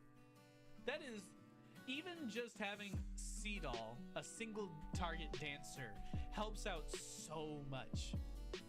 Put this on anybody that isn't Seedall and you get 3 chances to give more people turns. You give Seedall somebody another chance to take a turn. You move him. You put him next to 3 other people. You use the Goddess Dance to get Seedall and the 3 other people another chance to attack. And then you can use Seedall yet again to give him even more dances. The amount of turns that you can pull, the amount of times that you can attack or take action in a single turn with Goddess Dance, it is ridiculous. It is so good. It is fucking ridiculous. And then, depending on what unit you have Byleth on, he gives you one of the several weapons from 3 houses. If it's a sword user, Bloot Gang, Aradbar, Failnot, Aegis Shield. If it's armor, grants +6 and +3 resistance just by having it. May have the damage if it's carried. Lewin raises damage based on the user's speed. Thyrsus, which is probably what you're gonna see the most. A staff that grants magic range +2 and also halves damage if it's carried. The Raphael gem. User is immune to effective and critical hits. Amir, smashes foes. Can't follow up or strike. There's so much utility with this guy. Whatever you want him to be, he will be. Mentorship is a great skill to have at 250. And it gives a 1.2% EXP modifier to unit and adjacent allies. The only thing that kind of diminishes that is the existence of Tiki that just kind of does this better.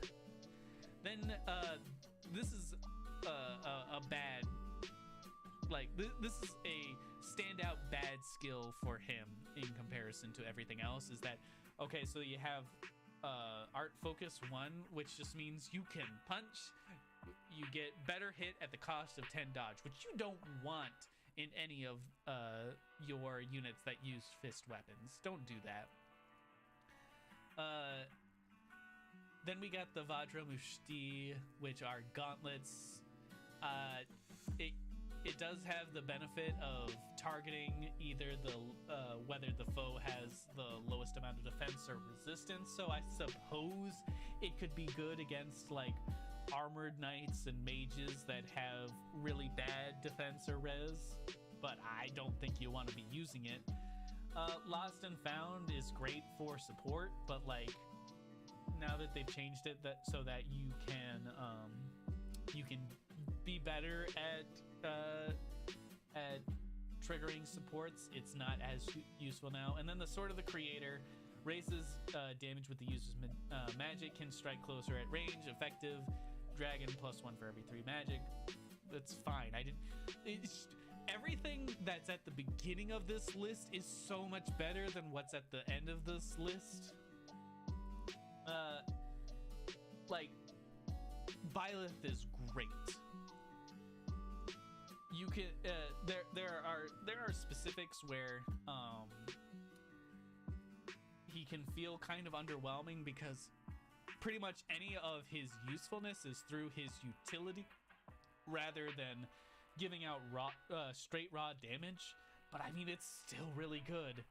It's still really good.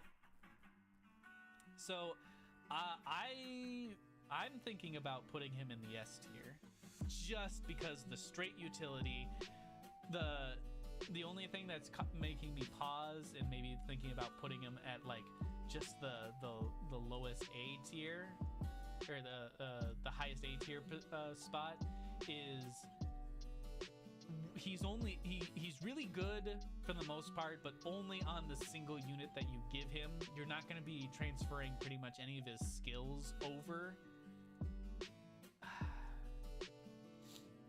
I think I'll keep him at the low S tier to the top high tier. What he is good at, he is really good at. But what it's just he doesn't share any of the love. He's the opposite. I'm seeing this a lot here where Byleth is like the opposite of Lucina, like Ike is the opposite of Celica, in that Lucina is extremely underwhelming when you put her on someone, but is better when spread around to everybody else. And Byleth is like extremely good on one unit in comparison to spreading his skills around. Like, oh my god, Goddess Dance is amazing. I'll keep this. I don't know, maybe I'll switch Lucina and Byleth at some point depending on how I feel, because it is true that the chain attack is pretty good, but it's like sort of situational. All right, Corrin. I'm just gonna say this right now. Corrin is the best fucking emblem in this game. She is amazing. Holy shit. Oh my god. I love this girl. Everything that she has is like just super beneficial. Let's fucking get into it. HP plus 15. The highest amount of HP I think given by a unit in the game. Plus 4 magic. Plus 3 resistance. So it's clear that this is supposed to be used for a mage, but hold the fuck on. She gives up to 15 HP by having her attached to, which, like, that just makes it more, that just gives out more survivability. That's great. Dragon Vein. This was something that was unique to Fire Emblem Fates in that there were specific points on the map that you could use to manipulate it and change how the flow of the battle would go. Used to add a special effect to certain spaces, and what that space is dependent on who uses it. It is actually the most useful on the Divine Dragon, as they are able to use everything that everybody else can use. If you were to put this on a backup, then you would be able to create stone pillars that increase the defense and resistance of surrounding units. Cavalry creates water that decreases a void, so that's good if you're trying to be offensive. Covert creates fog that increases a void. Armored creates vine that grant immunity to break. Flying creates healing glow that restores HP. Mystical creates flames that inflict damage. G-Adept creates ice pillars that hinder movement. The versatility yet again! And it's even better in comparison to Byleth. Every single one of these has some sort of tangible benefit. I only ever use Covert, the one that increases the fog, that increases the void, and holy shit, my Yunaka and Marin combo were untouchable with these two, with just this one skill. With just this one skill. I'm sure that you can find a way to put any of these other Dragon Vein effects into some sort of use. Something. Being able to take, like, the worst that I can see is the Mystical that creates the flame that inflicts damage. That is, that's the same as what I was saying with Roy. It's just not that great. But being able to be more tanky, being able to get more consistent kills, being able to resist breaks, that's nice, just not in this game technically. Being able to heal. I've seen that ice pillars do really good at keeping enemies at bay. That's all really good. Dreadful Aura. If unit initiates combat, target foe and all foes within one space of it cannot move for one turn after combat. So this doesn't sound that great. It sounds pretty decent, but you don't know how decent. So that just means that when you use this, a debuff gets applied to the unit that you target and all the surrounding units. And we'll see how that happens, what happens.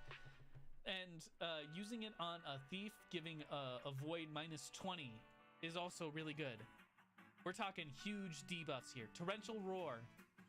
Used to attack 3 spaces in a line, turning those spaces into water terrain. And they also proc Dreadful Aura, which means that you are getting 9 units, up to 9 units, probably even more. So many debuffs, and we're not done there. Like, okay, range +1 with Dragon, great. We'll go back to the debuffs in a second. Let's take a look at the engage weapons. Dual Katana. It's basically the same as Roy in that it flips the weapon triangle, whatever. Quality time. Holy shit. If this is the skill that I would recommend to you if you have no idea what to put on a unit at that current point in time, just slap quality time on these units.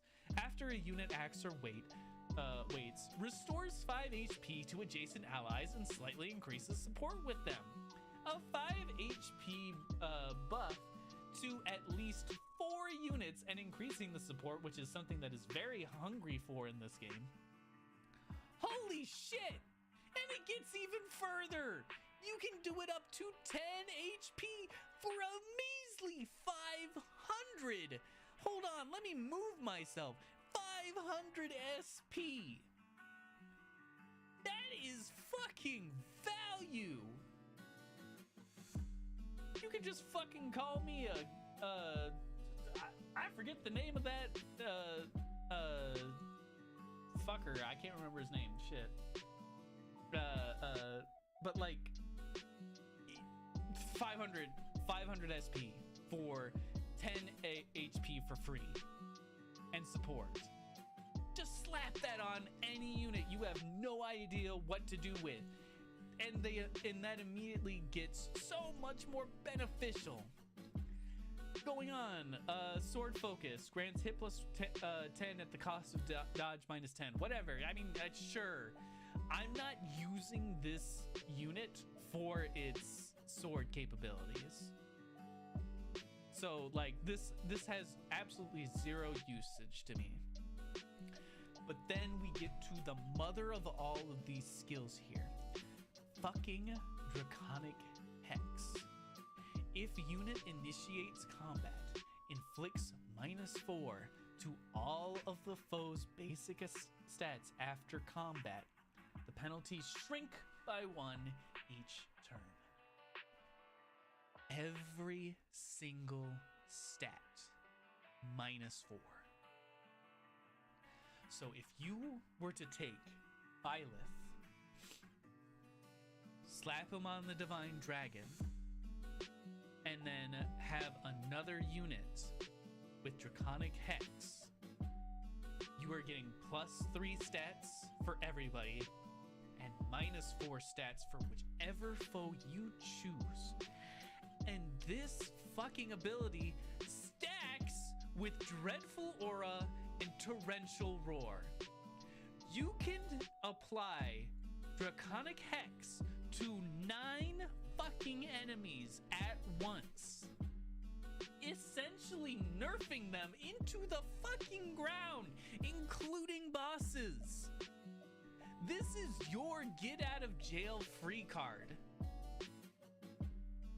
There is no way that when you take Byleth and Corrin and you pair these two together, there should be no reason that you were dying to anybody for a period of 2 to 3 turns with how these skills stack.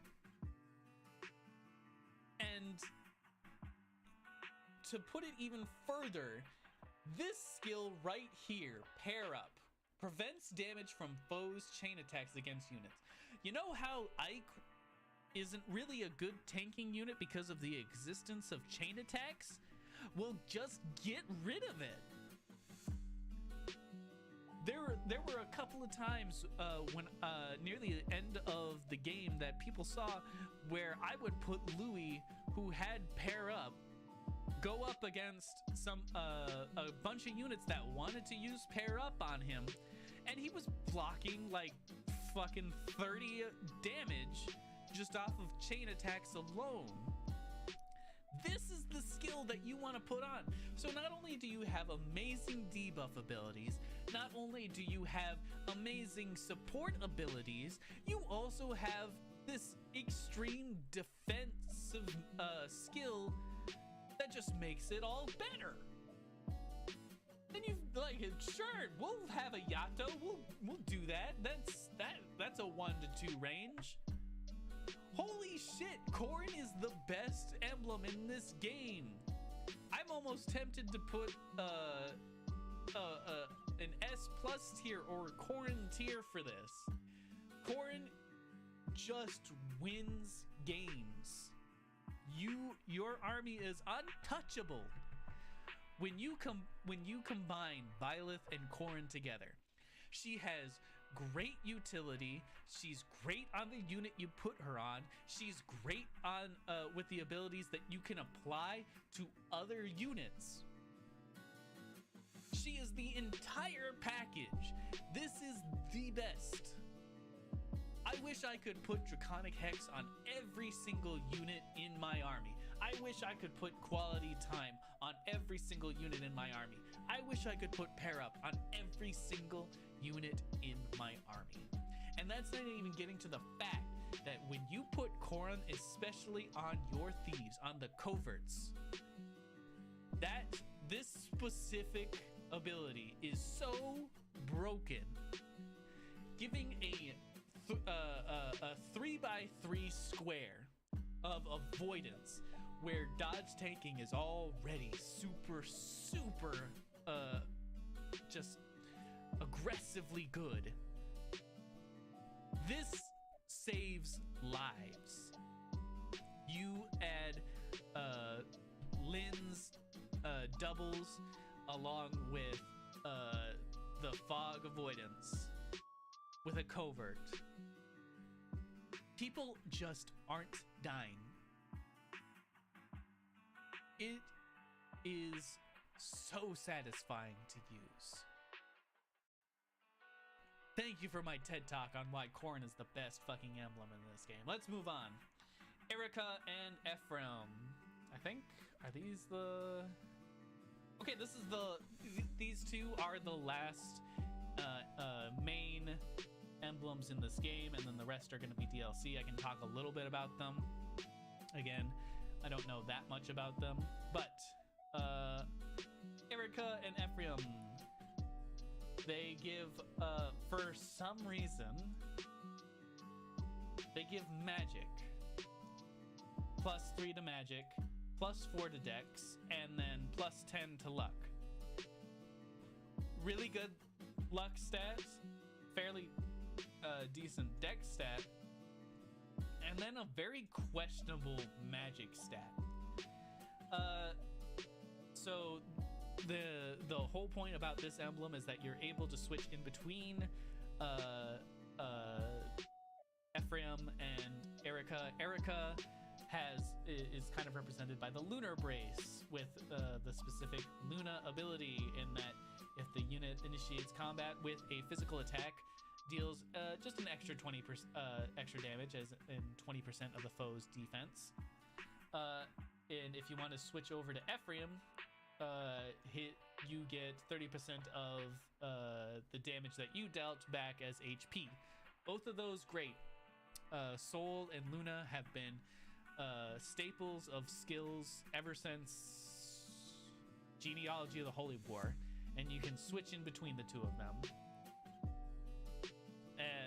at least once. So whichever you need at that point in time, sure, go for it. They also give dodge, which I thought at this current point in time was what avoid was. This actually just prevents crit from happening to you, which really isn't actually that good. It's not that, it's probably one of the weakest stat buffs that you can apply onto somebody. We've got Night and Day, used to switch emblems and swap between Lunar Brace Gentility and Solar Brace Bravery for all allies. Didn't really use this much. Again, it does give Erica and Ephraim a certain amount of utility, but when engaged with Erica, changes the Lunar Brace to the Eclipse Brace, and Gentility to Blue Skies for all allies. So Blue Skies is just basically taking, like, the point of engaging with Erica and Ephraim is that the benefit that they get for both the Lunar Brace and the Solar Brace is that you then get the benefits of both of them at the same time, which is nice. Twin Strike, used to make a sword attack followed by a lance attack from Ephraim on an adjacent foe. Effective against the Corrupted. That really, the effectiveness towards the Corrupted, I felt really fell off. If you're using it on the Divine Dragon, the damage increases by +20. If it's cavalry, Ephraim deals +50% damage. I don't think this is right.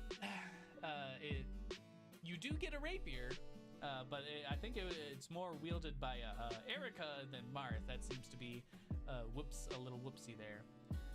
Lance agility +1 grants avoid across a crit. It's fine. but you don't really want that. Gentility, unit takes 3 less damage. Bravery, unit deals +3 damage. So engaging means that you get both of these benefits, which is what Blue Skies is. So you take less damage, you give more damage, just off of pressing the plus button. Not bad. Then we get the Wind Sword, 1 to 2 range magic sword, so that's okay. Then we get Lunar and Solar Brace Plus, which just increases the effectiveness. Instead of 20%, you do 30% of the foe's defense, and you increase damage by 50% instead of 30%. And then the Eclipse Brace Plus just combines those effects. Sieglinde is a extremely good engage weapon, I found.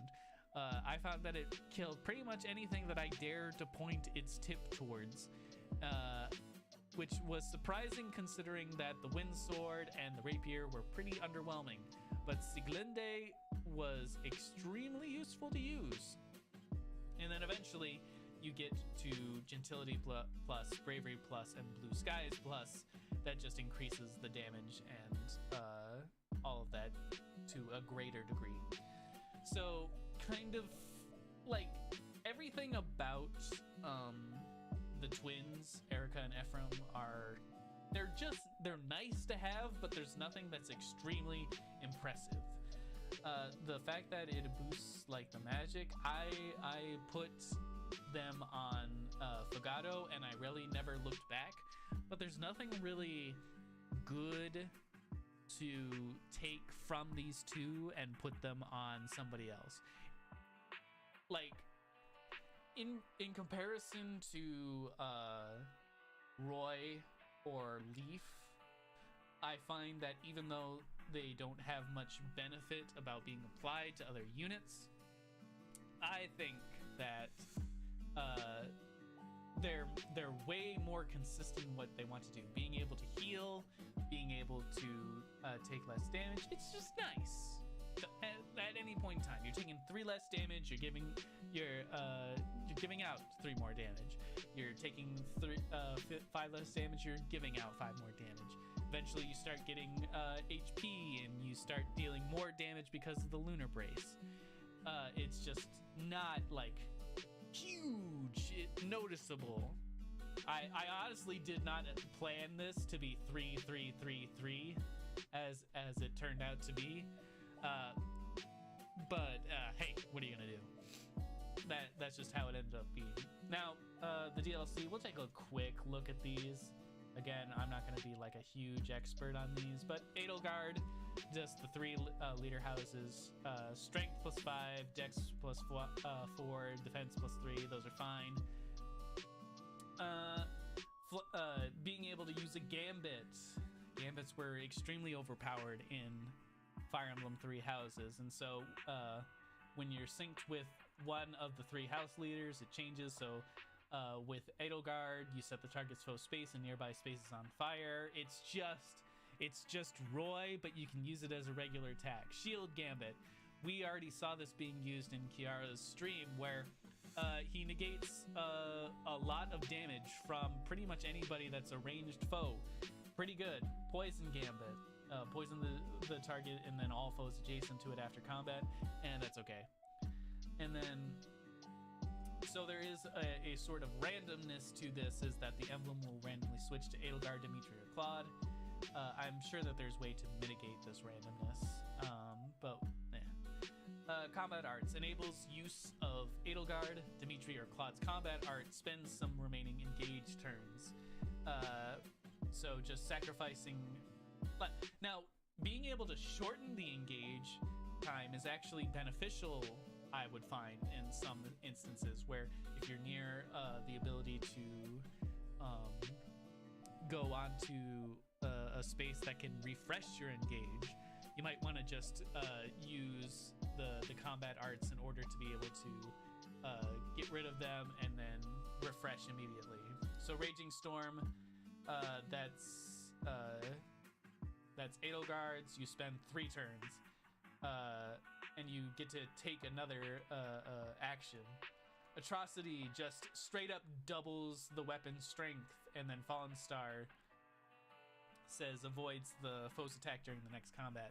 All really strong, all really good. Houses Unite gives you an axe, lance, and bow hit, 3 hits, so you're probably going to be breaking whoever you attack. If you use it on the Divine Dragon, you get plus 10 damage, and then depending on the class, it increases the damage on one of those weapons. And then they're like, Chi Adept, you can break somebody. And then for some, if you have it, this is unique in that the DLC can actually get powered up even further if you have somebody who is adjacent to that unit that, for example, Byleth has a connection to the 3 house leaders, so then it'll be even better. Hooray! Because now they can take another action. You get the axe. You get Emir from Edelgard. Smashes foes, can't follow up, it's just a big great axe. Assembly Gambit. Used to attack an adjacent foe, then move 1 space away after combat. Target foe moves to unit's previous space. So you're basically just come over here and dragging somebody with you, just to get them closer in. Which I feel like that's more beneficial towards enemies rather than your own particular army. But I think it could have some uses. And of course, you get some more increased stat boosts in strength and dex +1, which goes up to 5. Again, 8,400 SP. Not inheriting this on people. I think at this point it becomes pretty apparent. Lineage just straight up increases the unit's experience because it's DLC. Bowguard. If foe is equipped with a bow, unit takes 1 less damage during combat. I guess that's nice, but honestly, a cap of +4 isn't that great. Weapon sync. If unit initiates combat using same weapon type as the synced emblem, grants attack +5. If engaged, grants attack +5 regardless of weapon type. The end result of Edelgard, Dimitri, and Claude is that there is an element of randomness to it, but what is there is pretty decent. So like, I think they're okay. Tiki.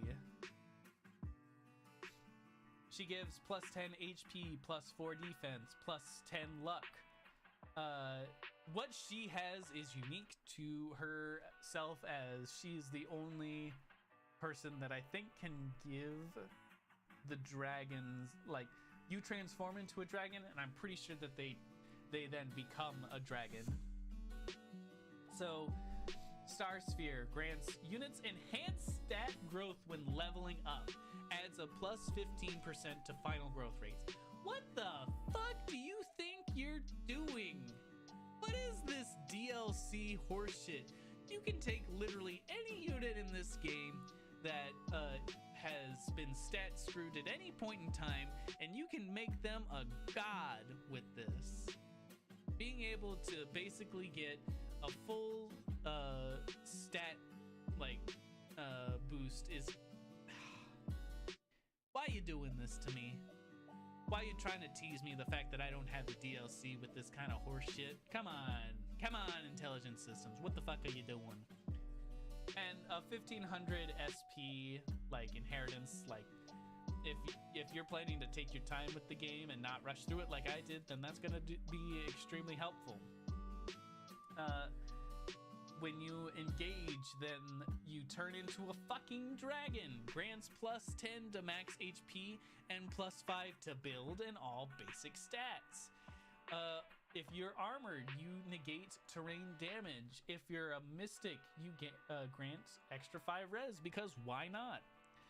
And then the engage attack. A get out of jail free card used to grant 1 ally a revival stone. If you're a dragon, restore 20 HP to the ally. If you're Chi Adept, you heal their status effects, giving basically somebody who is able to go in and just kind of just be a suicide bomber. Just go in and take out one person, even if it was going to kill them. That's huge. And then there's also the synced version of it, where used to grant one ally revival stone if ally is not synced, fully restored HP if ally is synced, plus 3 to engage meter. If ally is engaged, restore engaged turns. Why not? I feel like we weren't doing enough with giving them a free revive. And then we've got all of these different amount of breaths. Claw attack, easily inflicts fatal wounds. Smash attack used by Emblem Tiki, smashes foes. It's basically a great sword version of her attack. All of these breaths, I think, are 1 to 2 range and have some sort of effect on them. Freezes them, gives them half defense, gives them half resistance. All of these are extremely useful. It all just depends on who's engaging at that point in time.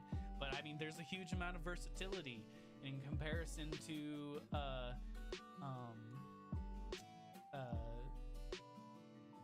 the Edelgard. Now you get HP, luck, and skill, which goes up to plus 10 HP, luck, and skill for a somewhat nice 3600. That's okay.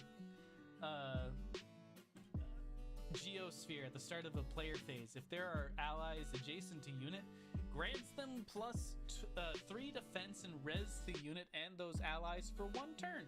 Why? Just because you bought the DLC here. That's ridiculous. Pair that up with like Byleth and Corrin, and the amount of stat swinging that we're doing every single turn is huge. Special guard. If the foe is equipped with a special attack, which they should be if they're engaged, they take 1 less damage because they already 5 damage reduced from just turning into a dragon just wasn't enough, I guess. Arts proficiency, life sphere. If unit uses weight without attacking or using items, restores 20 HP and, okay, this is the good part, heals status effects. If quality time plus wasn't already good enough, now you got basically an even better quality plus. I'd say they kind of shifted. You get more HP, you heal the status effects, but it doesn't look like it increases the support versus the quality time that and this is only to itself, so there's benefits to both of them. Light spear. If unit initiates combat, has chance of receiving critical hit from foe. So I don't generally think that this is kind of a standout in that it's not that great. Most enemies usually don't have crit unless they are specifically carrying a killer, lance, or sword or something like that. And even then, there's ways around those types of enemies anyway. So having crit isn't that great. And then you even get greater versions of all of these skills. Geosphere Plus and Life Spear Plus. Getting 40 health just by waiting and healing the status effect. Whoa! What the hell? Alright, so in between the two, I definitely would have to say that Tiki is the better of the two. And then we've got the 3 new ones. Hector, Soren, and Camilla. Hector gives strength, defense, and build. Basically the exact same as Leaf, I think it was. Yeah, Leaf was exactly the same. Leaf gave more HP. Hector gives more defense and less build. Quick riposte. If unit's HP is 80% or more and foe initiates combat, unit will always follow up. So this terrified, I remember Fire Emblem Heroes, the gacha game, for a long time, because Hector with his quick riposte was just such a dominant force in that particular game. I can imagine it not being that great in this game just because it's a player turn oriented Fire Emblem game. But I mean, it's nice to have being able to always follow up to make up for the lack of speed. Impenetrable. If foe initiates combat, grants defense and res plus 30% during combat. If you're the Divine Dragon, that you also get dodge plus 50%. If it's cavalry, you gain a immunity to freeze because I don't know. Armored grants defense plus 50 instead of 30, and if you're flying, you get res and plus 50 instead of 30. Storm's Eye grants immunity to break, so that's extremely good. But that's an engage attack. Foe can't follow up. The unit follows up. Lasts 1 turn. Sword axe only. Prevent 1 critical hit. Backup crit plus 20. Covert avoid plus 30. And then you even get a better version of it where if you are right next to Lyn,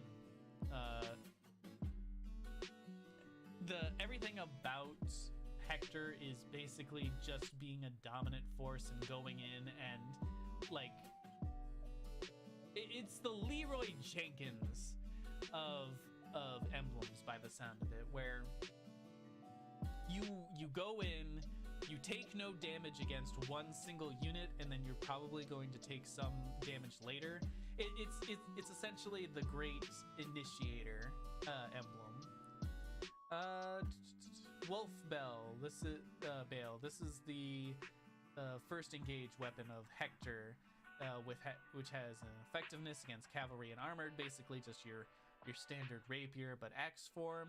We've got a rune sword, magic sword of Emblem Hector. 1/2 sword range, restores HP equal to 50%.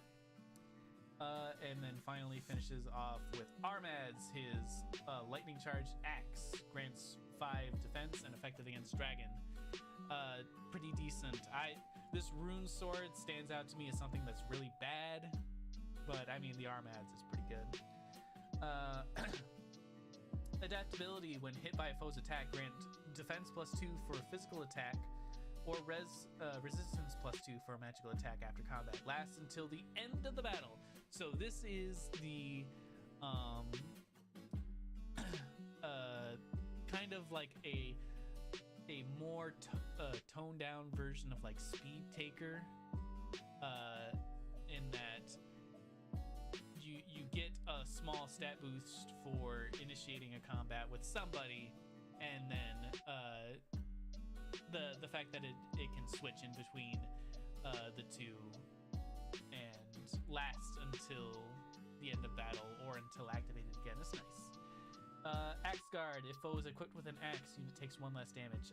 Axes have huge amounts of damage, so I don't think 1 damage is really going to really affect much. Getting strength plus 2 and defense plus 2 all the way up to plus 5 for 400. It's all of you know what I'm gonna say. When making a physical attack, if an equipped weapon's weight exceeds unit builds, adds excess as damage. So this is an interesting one in that it can actually make it so that if you have, like, there are definitely some units out there that are going to just not have the build in order to be able to properly use a weapon. So offsetting that with more damage is nice, but with a max of 5, it's not that great. And this is probably the interesting one right here. Piercing Glare. Used when HP is full to consume 20% of max HP and prevent foes from entering the 4 spaces diagonally adjacent to unit for 1 turn. So if you wanted to tank with a single unit, this is what you would use and keep anybody from going towards your squishy units if you only have the 1 unit. Pretty useful, but it goes against like the quick riposte if you want to be able to have, health and stuff like that, since it directly gets rid of that. Hector's okay. I would put him on the same level as Edelgard and Dimitri and Claude. I feel like these guys have more versatility than what Hector can produce. Soren. Whew, only two more. Soren. He is the standout of the three in that there's so much that he has the ability to do. From what I understand, assign decoy. This is an interesting one. Used to make one chosen ally more likely to be targeted by enemies for one turn. Effect is removed after ally is targeted by or otherwise damaged by foes 3 times. I have been told, or at least I've been made aware of by doing research, is that you're always shaky on these kind of moves because you're not sure whether or not it's actually going to cause a taunt to actually work. And I'm told that it does. That assigned decoy is extremely good if you want one person to get attacked by something. Flare. When attacking with tomes, inflicts resistance -20 on foe and unit recovers 50% of damage back. This is the engaged skill, which means it needs to be done when you are engaged with Soren.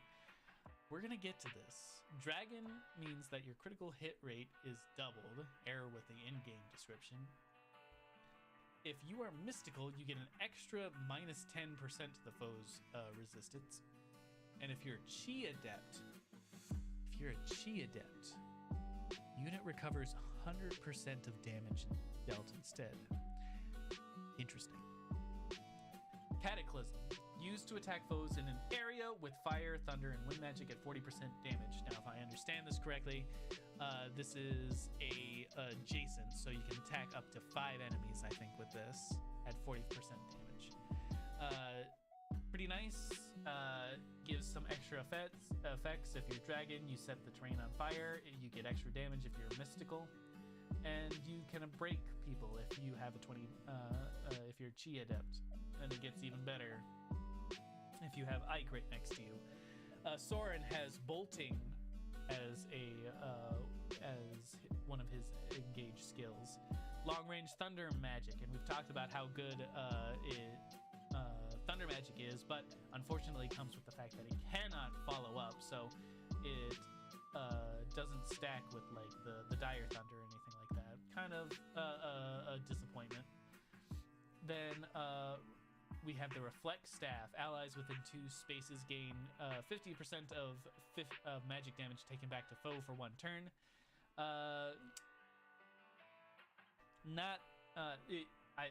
In theory, sounds like it could be good, but I would say that is pretty situational. It's very situational. And then Rexcalibur, powerful wind magic wielded by the Emblem Soren. Really, really good wind tome from what I've seen. And then he gives magic and resistance +1.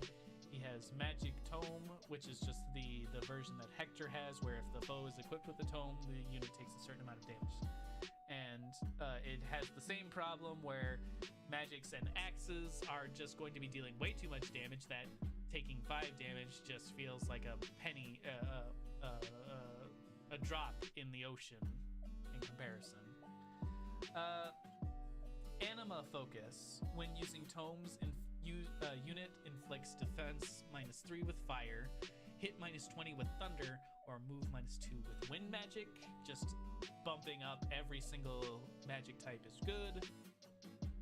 Nothing extremely stand out. Defense -3 is nice. Hit -20 is nice. Move -2 is nice. If you wanted like a hobble rider, you could probably move without the move -2. Like there are options outside. This is just like a neat all-in-one sort of package deal. Keen Insight. When unit deals effective damage, deal +5 damage. So if the problem is that if you are trying to use a tome, then you're not going to be dealing effective damage outside of a wind tome on flying units. So, all of that said, though, The fact that a Chi adept can recover 100% of damage dealt instead. I talked about Nosferatu tanking. This is where you can do Nosferatu tanking, and it's without even the Nosferatu tome. If you take a Chi adept, if you take a martial master, like if you take Jean and you give him Soren and you send him out there with the Rex Caliber and these skills where you recover 100% of the damage dealt instead, if you put on some minor defensive skills like pair up or something like that, you are Nosferatu tanking. You are going to be dealing about 30 damage with a huge amount of crit chance, with the ability to gain all of the health that you lost back. This is great. Like, put him with a vantage and pair up, and that Chi adept is not dying and dealing a huge amount of damage. That is the main benefit for using Soren here. And there's a couple of videos out there. So I would put Soren, like, in terms of just out there being in battle, as like the best DLC unit. I'm not sure if I would put, like, both Tiki and Soren are like equally good. I'm just gonna put Soren just because I like Soren. He's a great guy. Whew. And then finally, almost, what? When did I start this? Oh god, it's been like 3 hours. Camilla. Her HP, she gives +7, speed +5, resistance +4. She has the same thing where she has the ability to use a dragon mane. I don't know how, like, if you can just do the same thing where you can put Korin on Yunaka and do the exact same thing. Now I noticed that it says create smoke that decreases defense and avoid, so I think they're specifically trying to avoid that sort of effect this time around, but everything else is about the same. So you got the insane versatility of Dragon Mane. I noticed that Camilla's stats are pretty similar to Korin in what she gives, just instead of magic, you're getting speed and all of that. Soar grants move +2. It's an engaged skill, so it's kind of like a slightly muted version of Sigurd, with the benefit of that you can now have a unit that can cross terrain as if it was flying. If you have the Divine Dragon, if unit initiates combat, deals damage to foes within 2 spaces equal to 10% of their max HP after combat. That's a neat little thing, I guess. If you're cavalry, you get 2 extra movement. If you're flying, you get 1 extra movement. Dark Inferno is the engage attack used to deal damage to foes on certain spaces near a unit and set those spaces on fire. So this is just kind of like a more, I want to say it's a more, no, it's still like a magic attack. So it's kind of a different version of what Soren gives. It says, I don't know what adds glow. What glow is to adjacent spaces. Oh, wait. That's like Micaiah. Okay, never mind. Bolt axe, so a magic axe, really nice.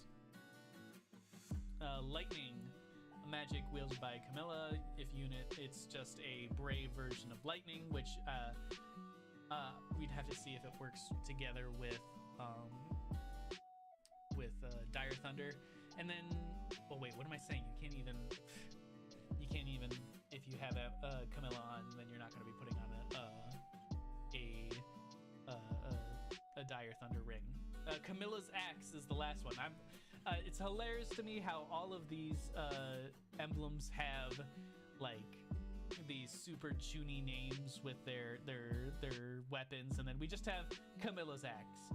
Axe wielded by emblem Camilla grants resistance +10 and deals extra damage based off of the foe's resistance minus their defense. So she is a huge mage killer. Overall, it seems pretty clear what she's trying to do. She is an axe user that is going to mess up your armored units with her magic, and she's also going to destroy other mages, which is pretty unique for a Wyvern Rider. Pretty decent. I can't imagine that she wouldn't have some sort of benefit. So I would say probably put her in between Hector and Edelgard. And that's it. This is how I would put together these emblems. Corrin is absolutely amazing. Sigurd has so much offensive capability and movement. Byleth is versatile on a single unit. Lucina is great on many units. Micaiah's healing is great. Lynn is consistent. Marth is there. Ike gets a lot better in the end game. Erica is also there. Celica, Roy, and Leaf, you guys kind of lost your luster. I don't know what happened, guys. I don't know if I want to play your games anymore if you're going to be this bad. But that is my tier list. I really didn't intend for this straight 3-3-3-3 tier list. But after 2 hours, this is what I've come up with. I don't know how many people are even still here, but I'm glad that I was able to give this a shot to try and put together a tier list like this and give my opinions on things. And you know, I used to be a teacher. I like to be able to teach and inform people about various things, about the things that I like, especially Fire Emblem. So I'll probably post this on Twitter. Let me know if you want me to do more stuff like this. I'm gonna go pass out because I got like 4 hours of sleep. I'm so tired, man. I don't know, maybe we'll see what happens. Alright, outside of that though, I will see you guys later.